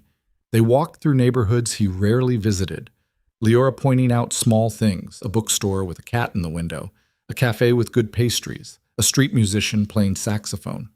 She was more animated than he'd seen her, talking about books and ideas and observations about the city. You've been exploring, he said. I had to do something while you were at work. I can't organize books forever. Where else have you been? Museums, parks, little restaurants. There's this whole city out here, and I never really got to see it before. My family kept me pretty sheltered. I noticed. I think they were worried I'd embarrass them if I went out in public too much. I was always the quiet one, the one who didn't fit. You fit fine. I fit with you. That's different. They stopped at a small park, sitting on a bench and watching people pass by. Families with children, couples holding hands, elderly men playing chess at stone tables. Normal life, the kind Caden had been too busy building his empire to notice. Do you ever think about what you'd do if you weren't working all the time? Leora asked. No. That's sad. You keep saying that. Because it keeps being true. She leaned back, face tilted toward the sun. If you could do anything right now, anything at all, what would it be? I'm doing it. She opened one eye to look at him. Sitting on a bench? Sitting with you, not thinking about work, just existing. That's very unlike you. I know. I like it. Me too. They stayed until the sun started to set, then walked home slowly, taking the long route. When they got back to the penthouse, Leora disappeared to change while Caden ordered dinner. She emerged in soft clothes, hair loose, looking relaxed in a way that made his chest tight. They ate on the couch again, closer this time, their shoulders touching, watching some mindless show neither of them cared about. This is nice, Leora said quietly. What is? This. Us. Just being together without it being a performance. We've done this before. It feels different now, since we decided to try. She was right. Everything felt different. The same actions, eating together, sitting close, talking, had new weight now that they'd acknowledged what was happening between them. Caden shifted, putting his arm around her shoulders. She leaned into him naturally, fitting against his side like she belonged there. Is this okay? He asked. More than okay. They stayed like that through 2 more episodes of the show, comfortable and quiet. When Leora started to doze off, Caden didn't wake her, just adjusted so she was more comfortable and let her sleep. He should have been working, should have been reviewing contracts or planning strategies or handling the 100 other things that demanded his attention. Instead, he sat on his couch with his wife sleeping against him and realized this was exactly where he wanted to be. Monday brought reality crashing back. Marcus called with urgent news. One of Caden's competitors was making a move on the Vancouver deal, using connections and leverage to undercut his position.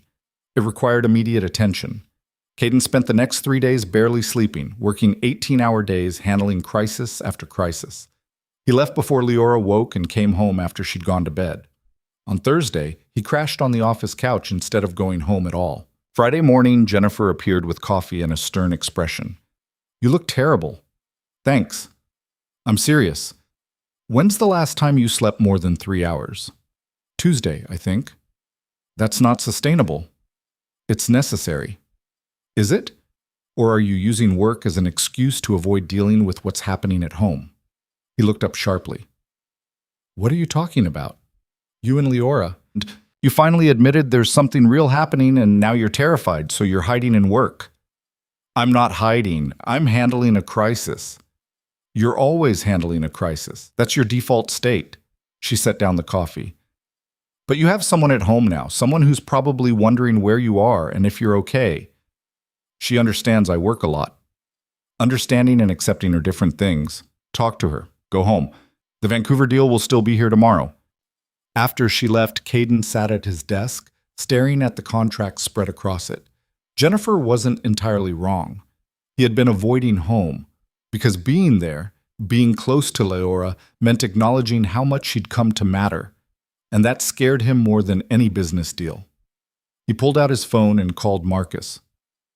"I need you to handle the Vancouver negotiations for the next few days." "What? Why?" "Because I have something more important to deal with." There was a pause. "Are you feeling okay? You never delegate the important deals." "I'm delegating this one. Keep me updated, but handle it." He hung up before Marcus could protest, gathered his things, and headed home. It was barely noon when he walked into the penthouse. Leora was in the library, curled up in the chair with a book, and she looked up in surprise when she heard him. "You're home early. Is everything okay?" "Everything's fine. I just needed to be here." She set down her book, studying his face. "You look exhausted." "I am." "Have you eaten?" "Coffee. Does that count?" "No." She stood up. "Come on, I'll make you something." She guided him to the kitchen, made him sit at the counter, and started putting together a sandwich with the efficiency of someone who'd been practicing. Caden watched her move around the space, comfortable and confident in a way she hadn't been months ago. "I'm sorry I've been gone so much this week," he said. "You were working, I understand." "Do you? Because Jennifer seems to think I was avoiding you." Leora paused, then continued making the sandwich. "Were you?" "Maybe. Not consciously, but maybe." She set the plate in front of him. "Why would you avoid me?" "Because what we talked about last weekend, about trying to make this real, that terrifies me. And when I'm scared, I work. It's what I know how to do." "I terrify you?" "What I feel for you terrifies me. There's a difference." She sat down beside him, close enough that their knees touched. "What do you feel for me?" It was a fair question, one he'd been avoiding answering even to himself. "I care about you, more than I should. More than is safe. You've become important to me in a way I didn't plan for and don't know how to handle." "That's not terrifying. That's normal." "Not for me. I've spent my whole life avoiding exactly this. And now? Now I'm sitting here admitting it to you instead of hiding in my office. That's progress, right?" She smiled, reaching out to take his hand. "That's definitely progress." He ate the sandwich, surprisingly good, she'd been practicing, while Leora made tea for both of them. They sat at the counter in comfortable silence, and Caden felt the tension that had been building all week start to ease. "I missed you," Leora said quietly. "This week." "I know that sounds clingy, but it's true." "It's not clingy. It's honest. I kept expecting you to come home and you didn't, and I started wondering if you'd changed your mind. About trying. About us." "I haven't changed my mind. I just got scared and retreated into what I know." "Work. Work. Will you do that again, when things get scary?" "Probably. It's a hard habit to break. Then I'll just have to drag you out of the office when it happens." He smiled at the image of Leora storming into Virel Tower to extract him. I'd like to see you try. Don't underestimate me. I'm braver than I used to be. I know. I've noticed. They moved to the couch after that, Leora insisting Caden needed to rest. He lay down with his head in her lap, fully intending to just close his eyes for a minute.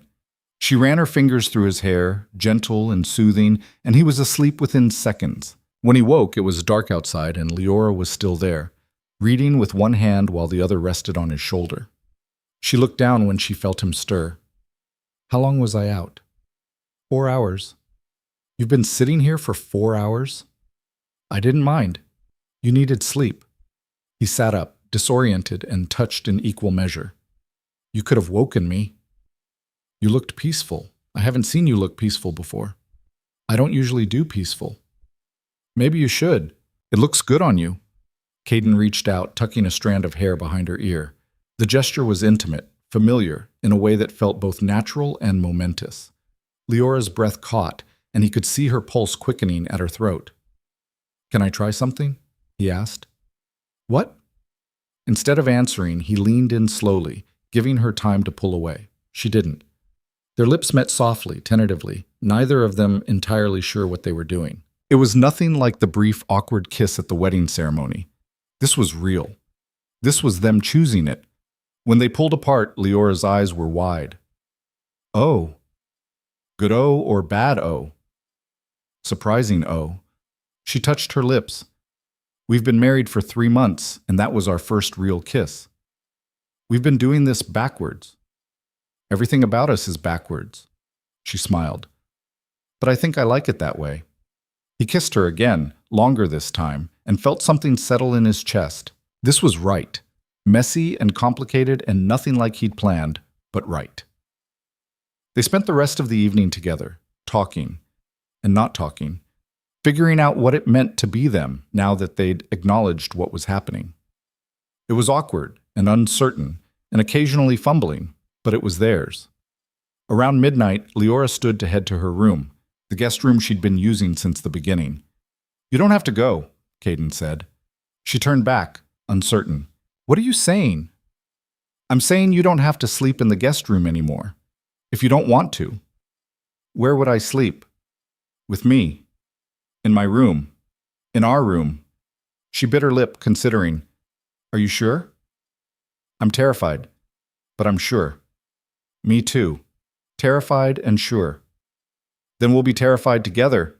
She smiled and took his hand, and they walked to his room, their room now, together. Nothing happened that night beyond sleeping in the same bed, her curled against him, his arm around her waist. But it felt significant anyway, like they'd crossed another line, burned another safety net. They were all in now. And despite the fear, despite the uncertainty, despite every rational argument for why this was a terrible idea, Caden found himself hoping it would work. Because somewhere between the contract signing and now, Leora Hale had stopped being an obligation and become the person he wanted to build a life with. And that was worth risking everything. The next morning, Caden woke to find Leora already awake, watching him with an expression he couldn't quite read. What? He mumbled, voice rough with sleep. Nothing. Just, this is real now, isn't it? Yeah, it's real. She smiled, small and uncertain. I keep expecting to wake up and find out it was all in my head, that you didn't actually mean any of it. I meant it. He pulled her closer. All of it.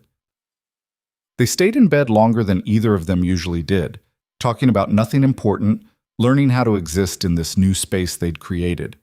Eventually, hunger drove them to the kitchen, where they made breakfast together, Leora cooking eggs while Caden burned toast and made terrible coffee. We're domestically incompetent, she observed. Speak for yourself, my coffee is fine. Your coffee tastes like motor oil. You drink motor oil frequently? She laughed, and the sound filled the kitchen with warmth. I'm just saying Jennifer's right. You need supervision. Lucky I have you then. The words came out easily, naturally, and they both paused at the implication. Lucky I have you. Not as a contract obligation or a business arrangement, but as a partner, as someone who belonged in his life. Leora's smile turned soft. Yeah, lucky. The weekend passed in a haze of ordinary moments that felt extraordinary because they were choosing them together. They walked through the city again, visited a bookstore where Leora spent an hour browsing while Caden pretended to be impatient but secretly enjoyed watching her deliberate over paperbacks. They cooked dinner together, another semi-disaster that ended in laughter and takeout. They fell asleep in the same bed, learning how to share space, figuring out who needed more blankets and who sprawled in their sleep. It was normal and mundane and nothing like the life Caden had imagined for himself. It was also the happiest he'd ever been. Monday brought reality back with force. Marcus called with news that the Vancouver deal was falling apart despite his best efforts. The competitor had undercut them significantly, using tactics that bordered on illegal. "We need you back," Marcus said. "This is beyond what I can handle alone." Caden looked at Leora, still asleep in their bed, her hair spread across the pillow. He thought about the promise he'd made, to not hide in work when things got scary. But this wasn't about fear. This was about protecting what he'd built. "I'll be there in an hour," he said. When Leora woke, he was already dressed, gathering his things. "You're leaving early," she said, sitting up. "Emergency at work. The Vancouver deal is imploding." "The one my family's connections were supposed to help with?" "Yeah." She was quiet for a moment, and he could see her thinking, "Do you need me to do something? Talk to my father? Use the family name somehow?" It was the first time she'd offered to leverage her family connections, and Caden realized with surprise that he'd almost forgotten that was the original point of the marriage. "No, I don't want you involved in this." "Well, but that's why we got married, to give you access to those connections. That's why your father pushed the marriage. It's not why I want you in my life now." She pulled the blanket around herself. "I want to help. The best way you can help is by being here when I get home.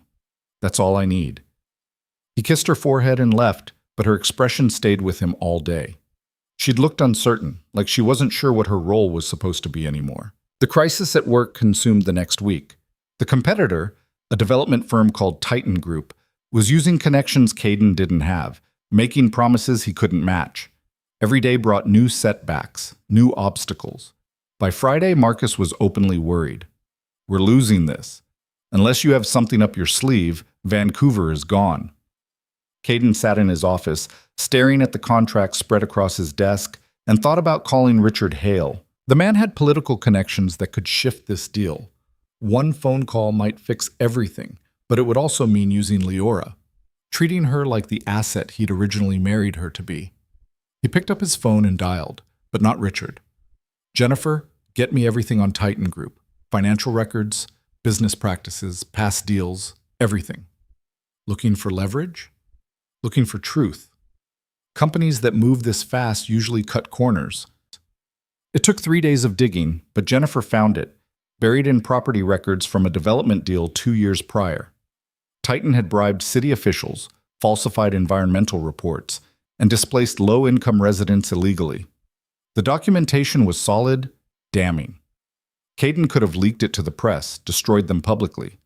Instead, he scheduled a meeting with Titan's CEO, a man named Derek Moss, who had a reputation for ruthlessness that rivaled Caden's own. They met in neutral territory, a private club neither of them frequented. Moss arrived with confidence, clearly expecting to close the Vancouver deal and eliminate Caden as competition. "Virel, I was surprised you wanted to meet." "Were you?" Caden slid a folder across the table. "I thought we should talk before you make any final moves on Vancouver." Moss opened the folder, and his expression went cold. "Where did you get this?" "Does it matter? It's accurate, isn't it? This is ancient history, sealed records. Not sealed well enough, and not ancient enough to be irrelevant. The statute of limitations hasn't expired.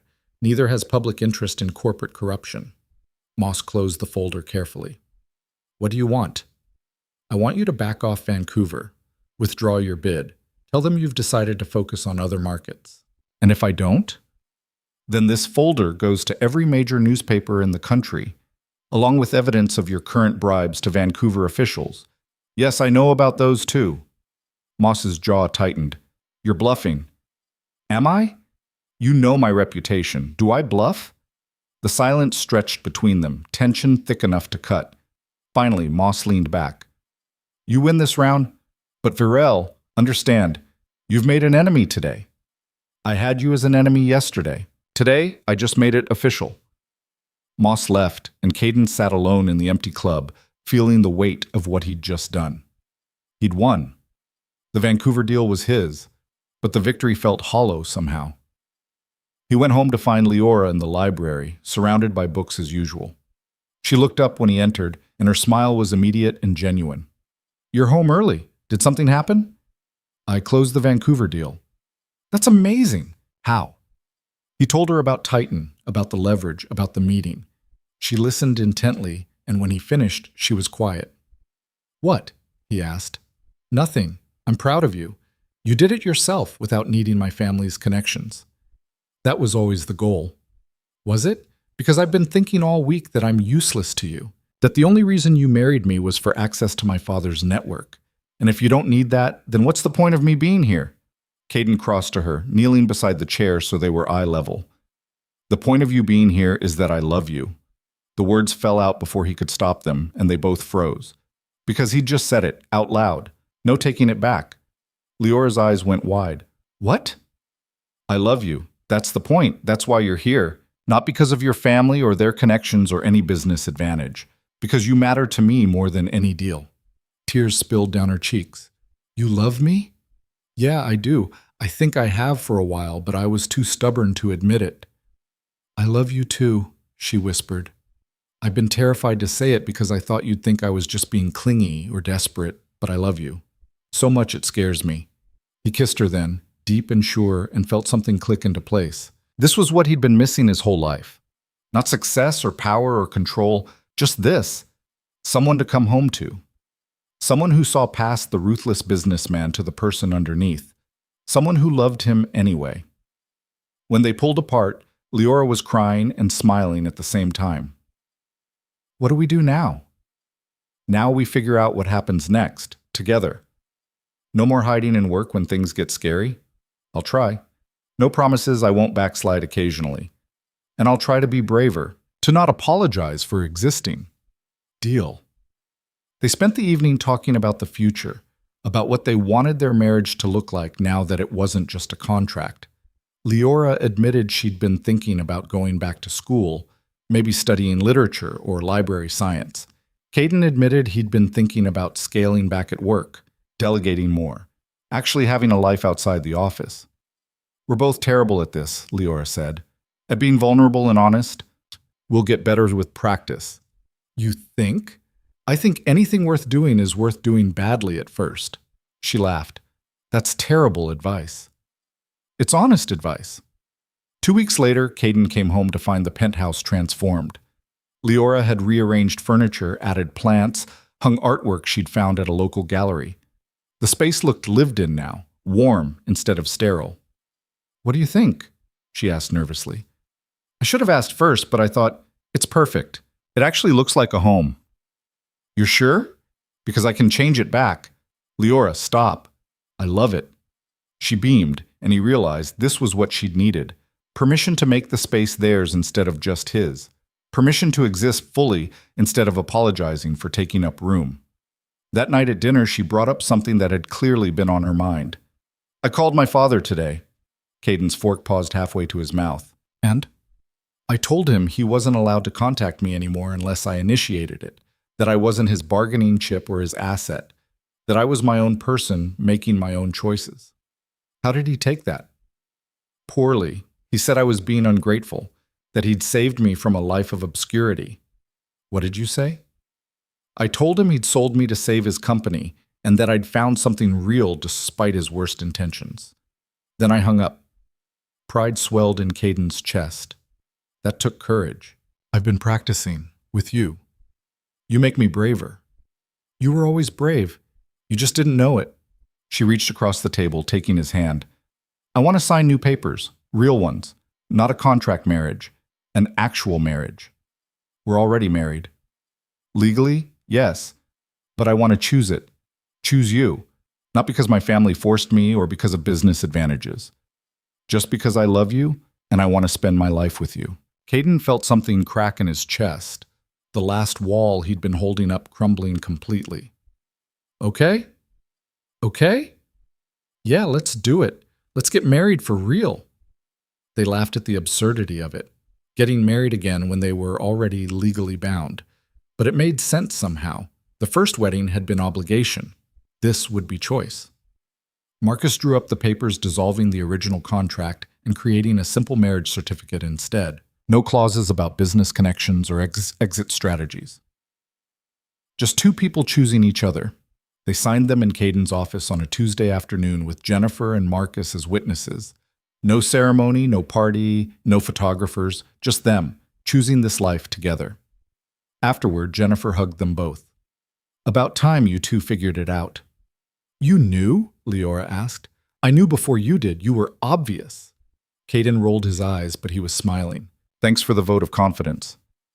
Someone had to believe in you two." She handed them an envelope. "This is from me. A wedding present. The real one, not the contract signing." Inside was a reservation at a bed and breakfast 3 hours north, a weekend away from the city, from work, from everything. "You need a honeymoon," Jennifer said. "A real one. Go. Be happy. The office will survive without you for 3 days."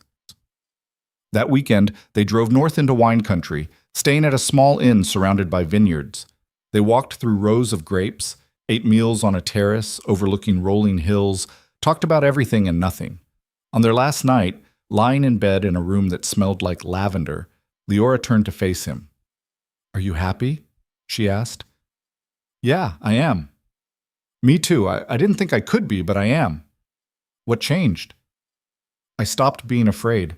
Or maybe I'm still afraid, but I stopped letting fear make my decisions." "That's brave." "I learned from the best." He pulled her closer, breathing in the scent of her shampoo. "I don't deserve you." "Probably not, but you're stuck with me anyway." "Good." They fell asleep like that, tangled together, and Caden thought about how different his life was from what he'd planned. He'd built an empire on ruthlessness and calculation. He'd married Leora as a business strategy. He'd expected nothing but complications. Instead, he'd found someone who made him want to be better, who saw through his walls to the person underneath, who loved him not despite his flaws, but including them. Back in the city the following week, life settled into a new rhythm. Caden started leaving work at 6, coming home to dinners with Leora.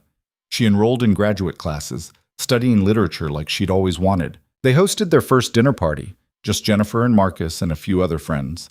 And Leora navigated it with grace, no longer the terrified girl who couldn't meet anyone's eyes. 3 months later, Caden made a decision that shocked everyone, including himself. He promoted Marcus to CEO of Virel Enterprises, stepping back to chairman of the board. He'd still have control, still make major decisions, but the day-to-day operations would be Marcus's responsibility. "Are you sure about this?" Marcus asked. "This company is your life." "It was my life. Now I have other priorities." He came home that night to find Leora cooking dinner, humming that same melody she always did, completely absorbed in whatever she was making. She looked up when she heard him, and her smile was bright and easy. "You're early, again." "I'm always early now." "I know. I like it." She turned back to the stove. "How was work?" "I promoted Marcus to CEO." She spun around. "What? Why?" "Because I don't want to spend 18 hours a day at the office anymore. I want to be here, with you, building a life that's about more than business deals and corporate wins." Tears filled her eyes. "You did that for me?" "I did it for us, for the life I want us to have." She crossed to him, wrapping her arms around his waist. "I love you." "I love you too. What will you do with all that free time?" "I have some ideas, thought maybe we could travel. See places that aren't conference rooms and hotel ballrooms. Maybe start a foundation. Use some of the money I've made to actually help people instead of just accumulating more." "That sounds perfect." "You'll help me run it?" "Of course." They started planning that night, a foundation focused on helping young people from difficult backgrounds access education and opportunities. Leora threw herself into the work with passion, her shyness fading when she talked about the mission. She was brilliant at it, seeing connections and solutions Caden missed. Watching her present their first proposal to potential donors, confident and articulate, Caden barely recognized the terrified girl from their wedding. She'd grown into herself, found her voice, discovered strength she never knew she had. A year after they signed the real marriage papers, they hosted an event for the foundation's launch. The ballroom was full, not of business associates and politicians this time, but of educators, students, community leaders, people whose lives would be changed by what they were building. Leora gave a speech about second chances, about how one opportunity could transform a life. She spoke from experience about being invisible in her own family until someone saw her as more than an asset. She didn't name Caden, but everyone knew who she meant. Afterward, as they stood together watching the celebration, Caden took her hand. "You were amazing up there." "I was terrified. Couldn't tell." "Good. That means I'm getting better at faking it." "You're not faking anything. You're just being yourself." She leaned against him. "Do you ever think about how this started? How terrified I was? How much you resented the whole arrangement?" "Sometimes. And I'm grateful. For all of it. Even the hard parts. Because they led us here." "Me too." Richard Hales showed up unexpectedly, Eleanor beside him. Caden tensed, but Leora squeezed his hand. "It's okay. I can handle this." They approached, Richard wearing his best political smile. "Leora, Caden, wonderful event." "Thank you," Leora said coolly. "We're very proud of what you've accomplished. The foundation is admirable work." "We're proud of it too." Eleanor stepped forward. "Leora, sweetheart, perhaps we could talk privately." "No, thank you. Anything you need to say, you can say here." Richard's smile tightened. "We were hoping to discuss a business matter with Caden, some new opportunities that could benefit everyone." "Not interested," Caden said flatly. "You haven't even heard the proposal. Don't need to. I'm not doing business with you. Not now. Not ever." "Now see here, we had an agreement. We had a contract that's been dissolved. You have no leverage here, and you have no relationship with your daughter because you treated her like a commodity instead of a person." Richard's face reddened. "You can't speak to me like that." "I just did." Caden put his arm around Leora. "And if you ever contact my wife again without her permission, you'll find out exactly how ruthless I can be when I'm protecting someone I love." Eleanor touched Richard's arm. "Let's go." They left, and Leora let out a shaky breath. "Thank you. You didn't need me. You could have handled them yourself." "I know, but it was nice having backup. Always." The party continued late into the night, and by the end, they'd raised more money than they'd hoped for. Students had approached Leora to thank her, sharing their stories, their dreams. She'd listened to each one with genuine interest, offering encouragement and support. Driving home, exhausted and happy, Leora kicked off her heels and put her feet on the dashboard. "Best night ever," she declared. "Better than our real wedding? That was small. Just us. This was big. We helped people tonight. We helped people together. Even better." Back at the penthouse, their home now, fully theirs, they collapsed on the couch still in their formal clothes. Leora's head on Caden's shoulder, his arm around her waist. "What happens now?" she asked. "What do you mean?" "We've done all the big things. We fell in love, we got married for real, we started the foundation. What's next?" "Now we just live. We keep building this life together. We figure out what makes us happy, and we do more of that." "Sounds boring." "Sounds perfect." She tilted her head to look at him. "You really think so? The man who built an empire on ruthless ambition thinks a quiet life sounds perfect?"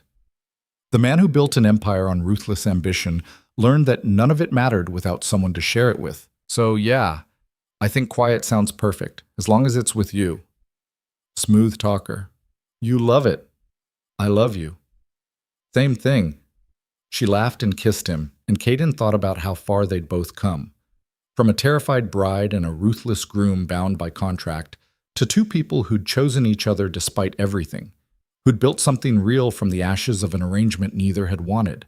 It hadn't been smooth or perfect. They'd stumbled, made mistakes, hurt each other, and healed.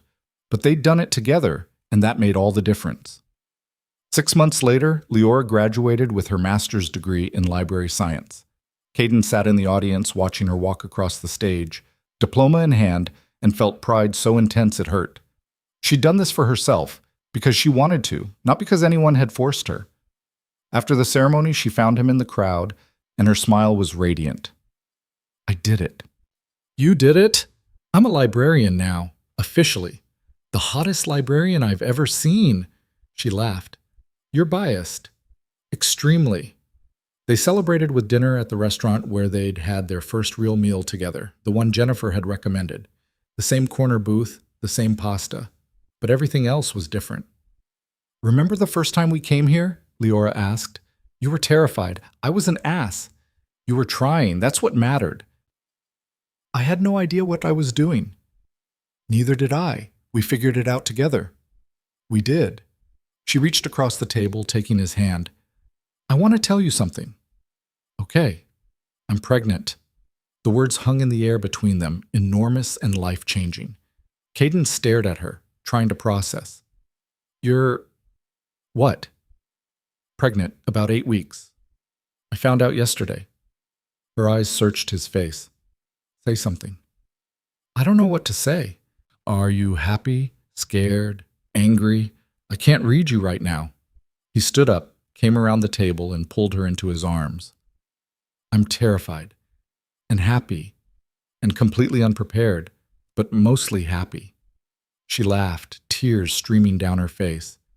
Me too. All of those things. We're having a baby. We're having a baby. They stood there in the middle of the restaurant, holding each other, and Caden felt his carefully controlled world shift again. But this time, instead of fear, he felt anticipation, excitement. The future stretching ahead of them wasn't what he'd planned when he signed that contract. It was better. 8 months later, Leora went into labor on a Tuesday afternoon. Caden, who had negotiated million-dollar deals without breaking a sweat, completely fell apart.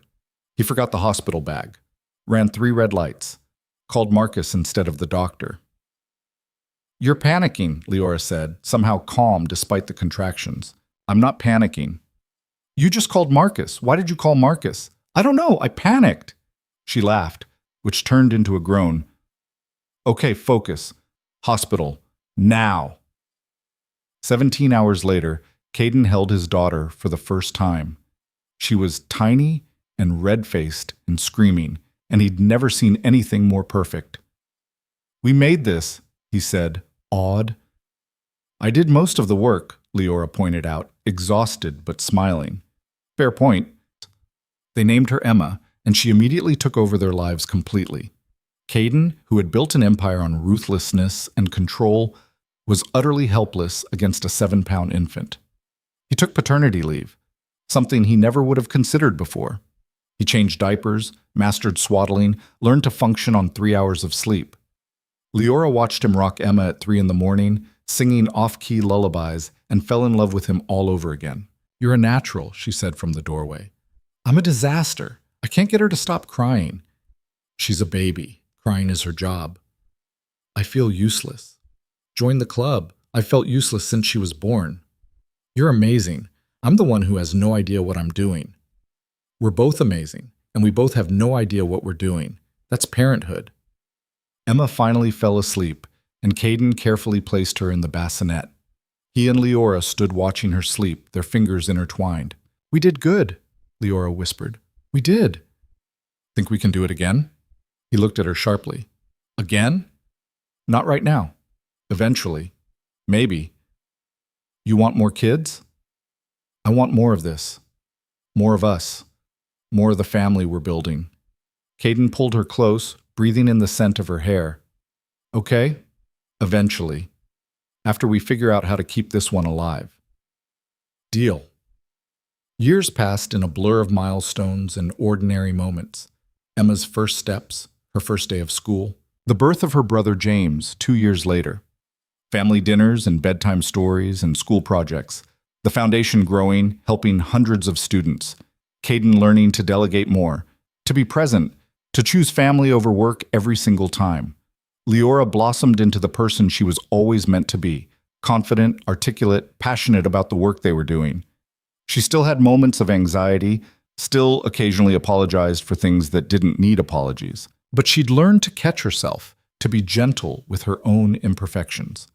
On their 10th anniversary, they went back to the bed and breakfast where they'd spent their real honeymoon. The same room, the same view of the vineyards. 10 years, Leora said, lying in bed beside him. Can you believe it? Feels longer. She smacked his arm. Rude. I meant it feels like you've always been here, like I can't remember what life was like before you. Oh, that's actually sweet. I have my moments. She turned to face him, and in the dim light, he could still see the girl she'd been, shy and uncertain and terrified. But he could also see the woman she'd become, strong and brave and absolutely certain of her place in the world. Do you ever regret it? She asked. The way we started? Never. Do you? Not anymore. I used to sometimes. When I remembered how scared I was, how much I didn't want it. And now? Now I think maybe it was meant to happen that way. Maybe we both needed to start from zero to build something real. That's very philosophical. I'm a librarian. We're philosophical. He laughed and pulled her closer. I love you, in case I don't say it enough. You say it constantly. Good, because it's true. I love you too, even when you're impossible. Especially when I'm impossible. Especially then. They fell asleep in each other's arms, the way they had hundreds of times before. Outside, the stars moved through their ancient patterns. Inside, two people who had started as strangers bound by contract had built a life neither had imagined. It wasn't perfect. They still fought occasionally, still frustrated each other, still had moments of doubt and fear. But they'd learned to navigate those moments together, to choose each other even when it was hard. Because that's what love was. Not the easy moments, but the choice to stay even when things got complicated. The choice to build something together, piece by piece, day by day.